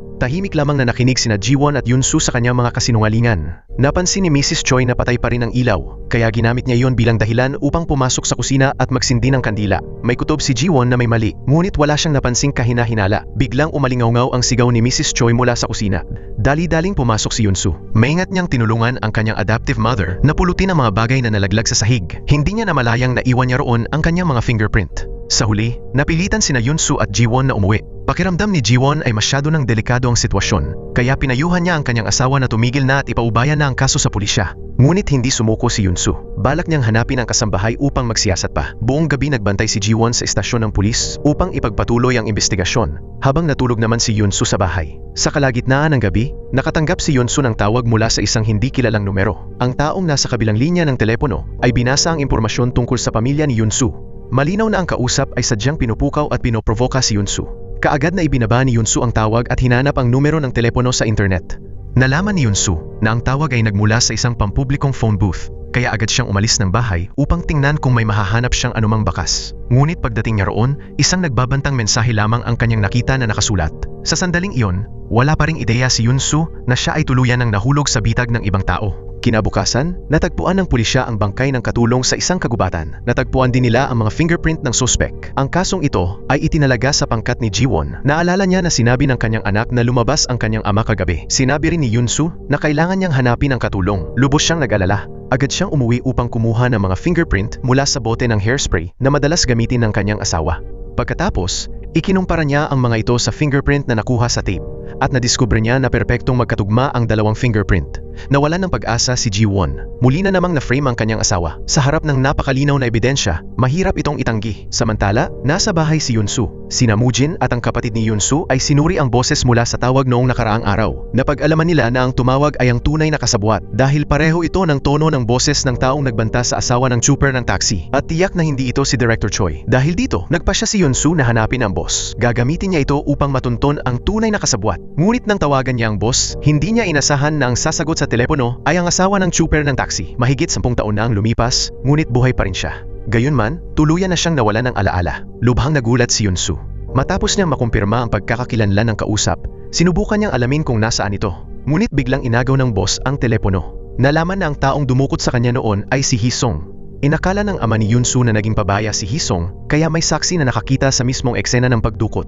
Sinabi ng saksi na yon ay isang malaking pagkakamaling hindi dapat nangyari. Lumabas na ang mga biktima sa mga sunod-sunod na kaso ng pagpatay ay palaging pinangangasiwaan ng dalawang tao. Ngunit sa pagkakataong ito, pinahawak ng ama ni Yoon-soo kay Hee-sung ang gawain ng mag-isa. Lubhang hindi nasiyahan si Hee-sung nang makakita siya ng pagkakataon habang hindi nakabantay ang ama ni Yoon-soo, bigla niya itong inatake mula sa likuran gamit ang isang mabigat na pamalo. Napatay niya ito kaagad. Samantala, sinamantala ng asawa ng trooper ang pagkakataon upang makawala at tumakas. Tinawagan ni Hee-sung ang boss at inutusan itong hulihin ang asawa ng trooper. Habang papunta si Hee-sung sa boss, aksidente niyang nabangga si Yoon-soo. Sa panig ng boss, hindi niya nakita si Hee-sung na dumating upang sunduin ang babae. Hindi rin niya naunawaan ang buong sitwasyon, kaya hindi siya nangahas na gumawa ng sariling hakbang laban sa asawa ng trooper. Noong panahong iyon, ang babae ay nasa kalagayan ng matinding kaguluhan sa pag-iisip. Sa huli, dinala siya sa isang nursing home. Sa kasalukuyan, nagpa siya si Hee-sung na talikuran na ang plano. Hindi na niya pinahintulutan ng boss na galawin pa si Yoon-soo. Tumanggi rin siyang bayaran ito na labis na ikinagalit ng boss. Dahil dito, nagtungo ang boss sa nursing home upang ilabas ang asawa ng trooper. Pagkatapos, itinago niya ito sa isang bahay sa labas ng lungsod. Balak niyang gamitin ang babae upang takutin si Hee-sung, ngunit hindi niya inasahan na matutuklasan ito ni Yoon-soo. Habang iniisip ni Yoon-soo na ang babae ang susi upang mapawalang sala ang kanyang sarili, bumalik si Ji-won sa bahay upang hanapin siya. Ipinahayag niya na dadalhin niya si Yoon-soo sa istasyon ng pulisya dahil nakita siyang nasa phone booth kahapon. Natagpuan din ng pulisya ang kanyang mga fingerprints sa katawan ng katulong. Wala siyang ibang pagpipilian kundi arestuhin siya. Lubhang nadismaya si Yoon-soo dahil hindi siya pinagkatiwalaan ng kanyang asawa. Ipinaliwanag ni Ji-won na ito lamang ang paraan upang maprotektahan siya sa ngayon. Gagawin niya ang lahat upang mapatunayan ang kanyang kawalang sala. Sa sandaling iyon, naalala ni Yoon-soo ang kanyang masamang ama. Sinabi ng ama na minsan ay minahal siya ng kanyang asawa. Ngunit sa huli, hindi nito matanggap ang tunay niyang pagkatao. Sa bandang huli, tumakas ito at iniwan ang kanilang pamilya. Ang pag-ibig ay isang kasinungalingang nagpapahirap sa mga tao na magtiwala sa isa't isa. Dahil sino man ay maaaring magtaksil, lalong naging magulo ang damdamin ni Yoon-soo. Nagalit siya at kinuwestiyon ang kanyang asawa kung hindi ba talaga siya nito pinagkakatiwalaan. Sa sandaling iyon, nakatanggap ng tawag si Ji-won mula sa isang kasamahan. Ipinaalam niya sa kanyang asawa na dadalhin siya sa istasyon ng pulisya. Tuluyan ng gumuho ang depensa ni Yoon-soo. Sa takot at pagkataranta, kinontrol niya ang kanyang asawa. Itinapat niya ang kutsilyo sa leeg nito at pinilit siyang patayin ang lahat ng kamera sa bahay. Kasabay nito, may mga pulis na dumating sa labas. Lumabas na dati nang kumuha ng salaysay si Jae-sub mula kay Mrs. Choi tungkol sa pinaslang na katulong at itinuro ni Mrs. Choi si Yoon-soo bilang pangunahing suspect. Nagsimula ring maghinala si Jae-sub kay Yoon-soo kaya nang tanong ang team leader, isiniwalat ni Jae-sub ang tunay na pagkakakilanlan ni Sun-jil. Ngunit nang salakayin nila ang pabrika ng alahas, parehong nawala sina Yoon-soo at Ji-won. Ang tanging naitala ng kamera ay ang eksena kung saan kinokontrol ni Yoon-soo ang kanyang asawa, kaya muli na namang naging wanted suspect si Yoon-soo ng pulisya. Ngunit sa katotohanan, ang lahat ng iyon ay isa lamang palabas upang malinlang ang pulisya. Nang patayin ang kamera, agad na binitiwan ni Yoon-soo ang kanyang asawa. Hiniling niya kay Ji-won na bigyan siya ng isang araw upang malaman ang buong katotohanan. Sumigaw si Ji-won. Tinatanong kung bakit nagawa ng kanyang asawa na itutok ang kutsilyo sa kanyang leeg. Ngunit ipinaliwanag ni Yoon-soo na piraso lamang iyon ng bakal. Ginawa niya iyon upang hindi mapaghinalaan si Ji-won na kasabwat. Bukod dito, buhay pa ang asawa ng Draper at bilang isang wanted na suspect, mas madali para sa kanya na makalapit sa boss. Sa ganoong paraan, magkakaroon siya ng pagkakataong iligtas ang asawa ng Draper. Ayaw ni Ji-won na harapin ng kanyang asawa ang panganib ng mag-isa, kaya ipinosas niya ang sarili sa kanyang asawa. Dahil dito, napilitan silang magtago sa likod ng ikalawang patong ng aparador at maghintay hanggang umalis ang mga pulis. Nang magsimula ng magkawatak-watak ang mga pulis upang maghanap, dalawa na lamang ang naiwan sa pagbabantay sa pinto.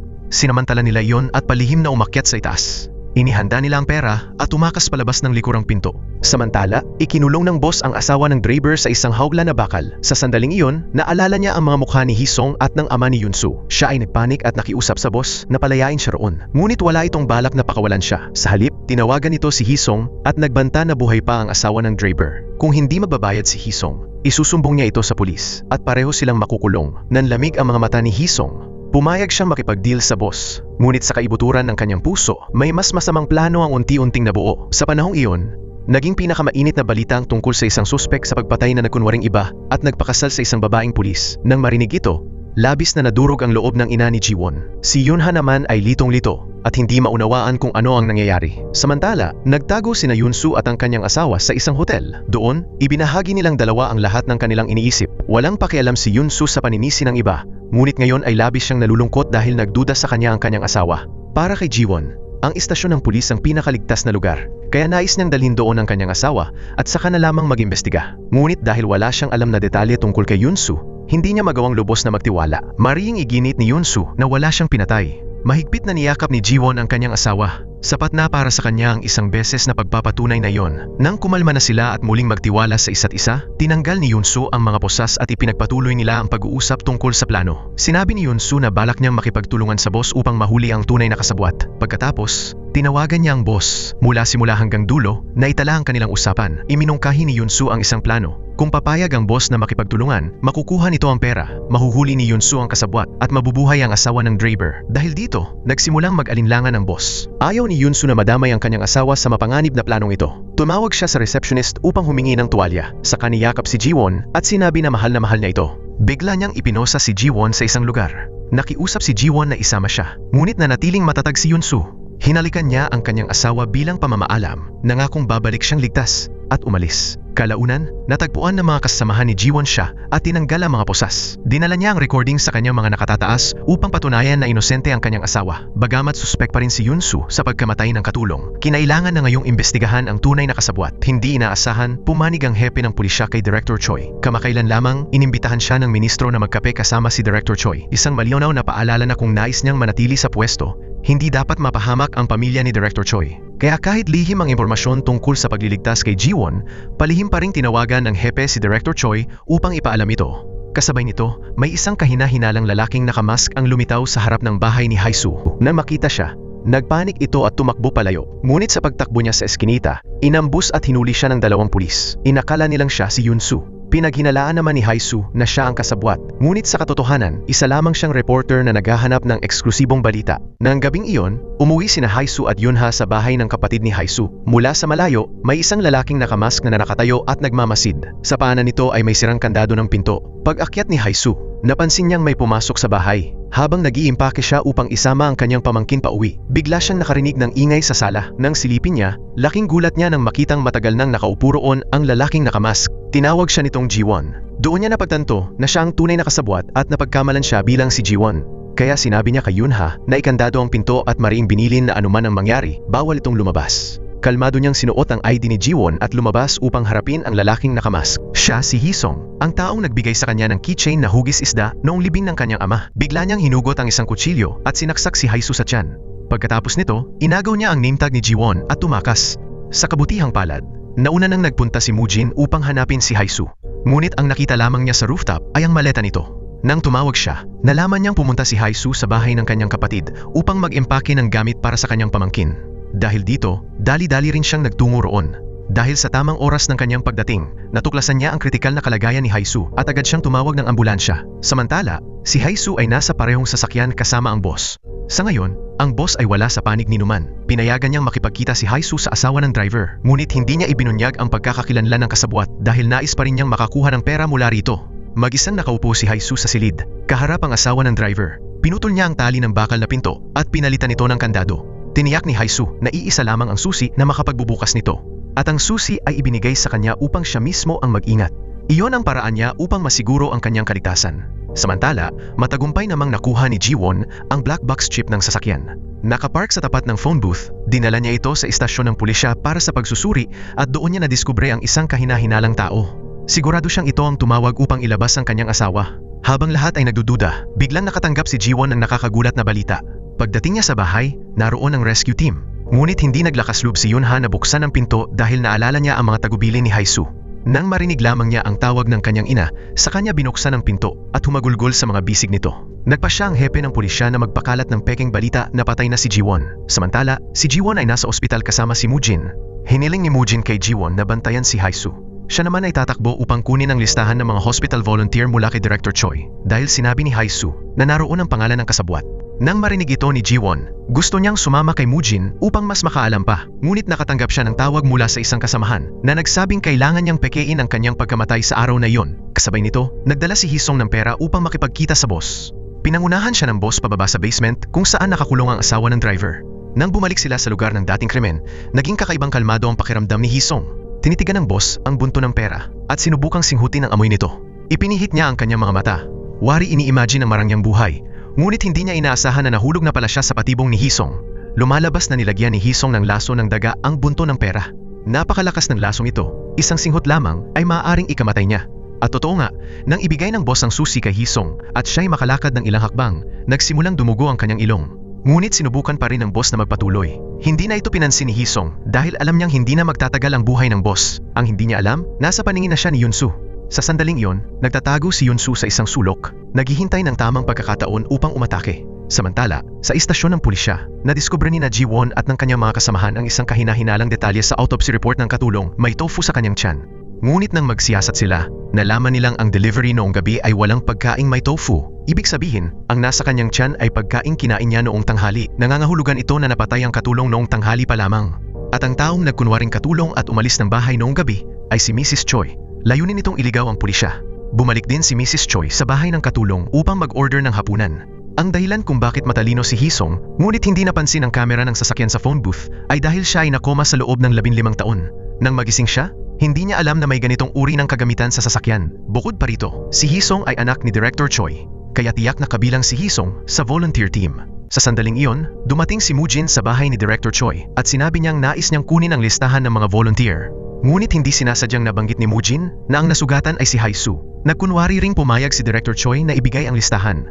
Sa panahong iyon, tumawag si Jiwon kay Mujin upang ipaalam ang tunay na pagkakakilanlan ng suspek. Kasabay nito, hiniling niya kay Mujin na agad umalis sa mapanganib na lugar. Ngunit ang anak ng pamilyang ito ang muntik ng ikamatay ni Haisu at hindi na mapakalma si Mujin sa sitwasyong iyon. Galit na naglibot si Mujin sa buong bahay upang hanapin si Hisong. Nang pumasok siya sa silid ng ospital, nakita niyang walang laman ang kama. Agad niyang naunawaan ang nangyari. Agad namang hinarangan ni Director Choi si Mujin sa pinto at tinutukan siya ng hiring gilya. Determinado siyang huwag hayaang mailabas ni Mujin ang lihim. Umiiyak na sinabi ni Director Choi na dahil sa pagkikita ni Hisong sa ama ni Yunsu, siya ay tuluyang naligaw ng landas. Ipinangako niyang ibabalik niya ang kanyang anak sa pagiging mabuting tao. Kalmadong kinuwento ni Mujin ang kanyang mga alaala noong bata pa siya. Natuklasan ni Mujin ang lihim na pagpatay ng ama ni Yunsu, ngunit hindi siya naging masamang tao, sapagkat ang likas na kabutihan ay mananatiling mabuti, at ang likas na kasamaan ay kailangan lamang ng pagkakataon upang lumabas. Nang marinig ito, hindi na nagawang linlangin ni Director Choi ang kanyang sarili. Sinubukan niyang wakasan ang kanyang buhay, ngunit pinigilan siya ni Mujin. Sinabi ni Mujin na kailangan niyang mabuhay upang harapin ang nararapat na parusa kasama ang kanyang masamang anak. Samantala, sa basement, nagwawala si Hisong dahil hindi niya mabuksan ang hawlang bakal. Nakangangalit siyang sumilip at inabot ang loob nito. Gusto niyang pagpira-pirasuhin ang asawa ng driver. Biglang inatake siya ni Yunsu mula sa likuran. Nagkasagupaan ang dalawa. Ginamit ni Yunsu ang parehong lubid na ginamit ng kanyang ama sa krimen upang kontrolin si Hisong. Hinigpitan niya ang pagkakasakal sa leeg ni Hisong upang maramdaman nito ang sakit ng mga biktima. Pagkatapos, sinuntok niya ng malakas si Hisong sa mukha. Kahit ang isang psychopath ay may takot din sa kamatayan. Nagmakaawa si Hisong na tumigil na siya. Tinitigan niya ang mukha ng taong nagpahiram sa kanya ng identidad ng mahigit 10 taon. Sa huli, nagpasya siyang huminto. Itinali niya ang isa sa upuan. Pagkatapos ay kinuha ni Hisong ang lihim na teleponong ginagamit niya para makipag-ugnayan sa amo. Hindi inaasahan, natagpuan din ni Hisong ang name tag ng kanyang asawa. Hindi niya alam na buhay pa pala ang kanyang asawa. Nawalan siya ng ulirat at sinunggaban ng leeg ni Hisong. Sinabi ni Hisong na ginawang killer siya ng ama ni Yunsu at ngayon, gagawin niya ring iyon kay Hisong alang-alang sa hustisya. Hindi pinaniwalaan ni Yunsu ang sinabi ni Hisong. Tumawag si Yunsu sa istasyon ng pulisya upang kumpirmahin ang impormasyon. Ngunit dahil pinoprotektahan ng pulisya si Jiwon, nagsinungaling sila at sinabing patay na siya. Nang marinig ito, napahagulgol si Yunsu sa matinding kawalan ng pag-asa. Ang sakit na ito ang tuluyang nagpabagsak kay Yunsu, naging malamig ang kanyang mga mata. Pinulot niya ang kutsilyong nasa lupa. Eksakto itong gusto ni Hisong. Nais niyang gawing killer si Yunsu at sirain ang kanyang buhay. Ngunit nang titigan niya ng direkta ang malamig na mga mata ni Yunsu, nakaramdam siya ng matinding takot at nanginig. Ipinahayag ni Yunsu na puputulin niya ang mga paa at kamay ni Hisong habang buhay pa ito. Pagkatapos ay sasaksakin niya ang mukha nito at tatapusin ang kanyang buhay. Ngayon, higit kailanman, gustong mabuhay ni Hisong. Sinipa ni Hisong si Yunsu palayo. Ayaw ng asawa ng Draber na maging killer si Yunsu, kaya mahigpit niya itong hinawakan sa may rehas. Sumigaw siya kay Hisong na tumakbo agad. Ginamit ni Hisong ang lahat ng lakas upang makawala sa lubid at tumakas. Walang emosyon ang mukha ni Yunsu. Tumayo siya at hinabol ang tumatakas. Samantala, iniimbestigahan ni Ji-won si Director Choi at ang asawa nito. Isang kasamahan ang tumakbo upang ipaalam sa kanya ang tungkol sa isang kahina-hinalang numero ng telepono. Nang makita niya ang numerong lumitaw sa screen, nakaramdam siya ng masamang kutob at nagpasya siyang tawagan muli iyon. Tumunog ang telepono sa basement. Inipon ng asawa ng Draber ang lahat ng kanyang lakas ng loob at ginamit ang susi upang buksan ang pinto. Tumakbo siya upang sagutin ang telepono. Ibinunyag niya ang kanyang pagkakakilanlan at nakiusap sa pulisya na agad na pumunta at iligtas si Yunsu. Bumalik sa habulan, tumakbo si Hisong mula gabi hanggang umaga. Akala niya ay nakatakas na siya kay Yunsu. Ngunit biglang may tumusok sa kanyang balikat at napasigaw siya sa sakit. Sumunod ang hiwa sa kanyang binti na nagdulot ng matinding pahirap sa katawan. Ngunit hindi pa iyon sapat. Hinayaan muna siya ni Yunsu na tumakas. Samantala, dahan-dahang sumulong si Yunsu na parang isang mangangaso. Sa sandaling iyon, ang kalagayan ni Yunsu ay manipulasyon ng alaala ng kanyang ama at ng kanyang isipan. Puro paghihiganti at pagpatay ang laman ng kanyang isip.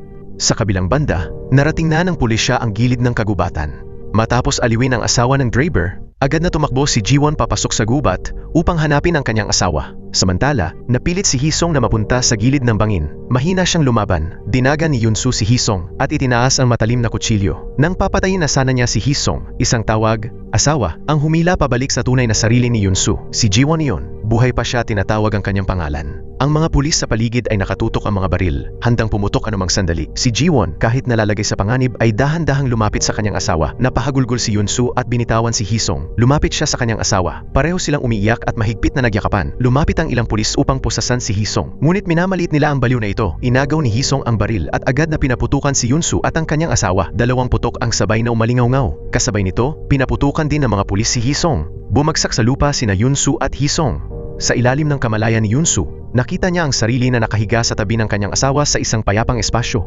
Sa sandaling iyon, nadama niya kung ano ang tunay na pag-ibig. Minahal na niya ito mula pa nang una niya itong makilala, hindi niya lang namamalayan. Bumalik sa sandaling bumagsak si Yunsu sa tabi ng kanyang asawa, naririnig pa rin ni Ji-won ang paghinga ng kanyang asawa. Nagbigay iyon sa kanya ng pag-asa na may pagkakataon pa siyang mailigtas. Agad na tumawag ng ambulansya ang pulisya at dinala si Yunsu sa ospital. Ang baluktot na killer si Hisong ay namatay sa mismong lugar. Sa x-ray, makikitang dumaan lamang ang bala sa tabi ng ulo ni Yunsu. Gayunman, nabasag ang kanyang bungo at nawalan siya ng bahagi ng alaala dahil sa pinsala. Bagamat taligtas ang buhay ni Yunsu, naging mga estranghero sa kanyang alaala ang kanyang asawa at anak na babae. Hindi sumuko si Ji-won. Araw-araw siyang nasa tabi ng kanyang asawa, hinihikayat siya at kinakausap. Umaasa siya na kahit papaano ay may maaalala ito sa loob ng 15 taon ng kanilang pagsasama bilang mag-asawa. Gayunman, alam niyang napakababa ng posibilidad. Hindi niya pinilit ang kanyang asawa, ni hindi niya ibinunyag ang kanyang tunay na pagkakakilanlan upang maging komportable ito. Ang paggising ni Yunsu ay nagdulot ng matinding pagsabog ng balita sa media. Maswerte ring nakaligtas ang kapatid ni Yunsu. Kusang loob siyang sumuko upang linisin ang pangalan ng kanyang kapatid. Gayunpaman, noong mangyari ang krimen, hindi pa siya 18 taong gulang at napatay siya habang nasa ilalim ng matinding pananakot sa pag-iisip. Natapos na ang unang paglilitis, patuloy pa ring naaalala ni Yunsu ang kanyang kapatid. Naalala rin niya ang eksenang hinawakan niya ang kutsilyo upang akuin ang kasalanan para sa kanyang kapatid. Ngunit hindi niya maalala ang kanyang asawang si Ji-won. Gayunman, tuwing nakikita niya si Ji-won, bumibilis ang tibok ng kanyang puso. Nalilito siya, ngunit hindi niya alam kung paano iyon ipaliwanag. Pagkatapos nito, bumalik siya at si Ji-won sa kanilang probinsya upang hanapin ang anak ng punong baryo. Ngunit nang makita nito si Yunsu, nagpanik ito at tumakbo palayo. Hinabol siya ni Yunsu at sinubukang kausapin at kumbinsihin na magsabi ng totoo. Dahil sa matinding konsensya, sa wakas ay inamin nito ang katotohanan. Ang exorcism na ginanap noong taong iyon ay may layuning makuha ang pinakamaraming pera mula sa ari-ariang iniwan ng ama ni Yunsu. Dahil sa testimonya nito, sa ikalawang paglilitis, hinatulang kumilos si Hae-soo bilang pagtatanggol sa sarili at napatunayang inosente. Nakulong din si Mrs. Choi. Dinalaw siya ni Yunsu. Pagkatapos nito, pumunta rin si Yunsu sa mental hospital upang bisitahin ang kanyang amain. Mahal ng amain ang kanyang tunay na anak, kaya nang marinig nito ang balita ng pagkamatay ng anak, tuluyan siyang nawalan ng katinoan. kaya nang dalawin siya ni Yunsu, napagkamalan niya itong kanyang tunay na anak. Masaya niyang inilabas ang candy at ibinigay ang lahat sa kanyang anak. Matapos ang lahat, bumalik si Yunsu sa kanyang probinsya. Sinikap niyang ayusin ang mga watak-watak na alalaala upang maalala kung sino si Jiwon, at naalala niya ang kanilang unang date sa unang ulan ng panahon. Sa pag-alala sa masayang sandaling iyon, napaiyak si Yunsu. Pagkatapos nito, bumalik siya sa pamilyar na bahay. Bagamat hindi niya maalala ang lahat ng alaala nila ni Jiwon, alam pa rin niyang isa siyang mahalagang bahagi ng kanyang buhay, at siya rin ang nagdala kay Yunsu ng tinatawag na mga tao na pag-ibig at lambing. Kaya muli, binigyan nila ang isa't isa ng pagkakataong magsimulang muli. Minsan, ganoon kasimple ang pag-ibig, at sapat na yon. At dito nagtatapos ang pelikula. Maraming salamat sa panonood. Hanggang sa muli, paalam.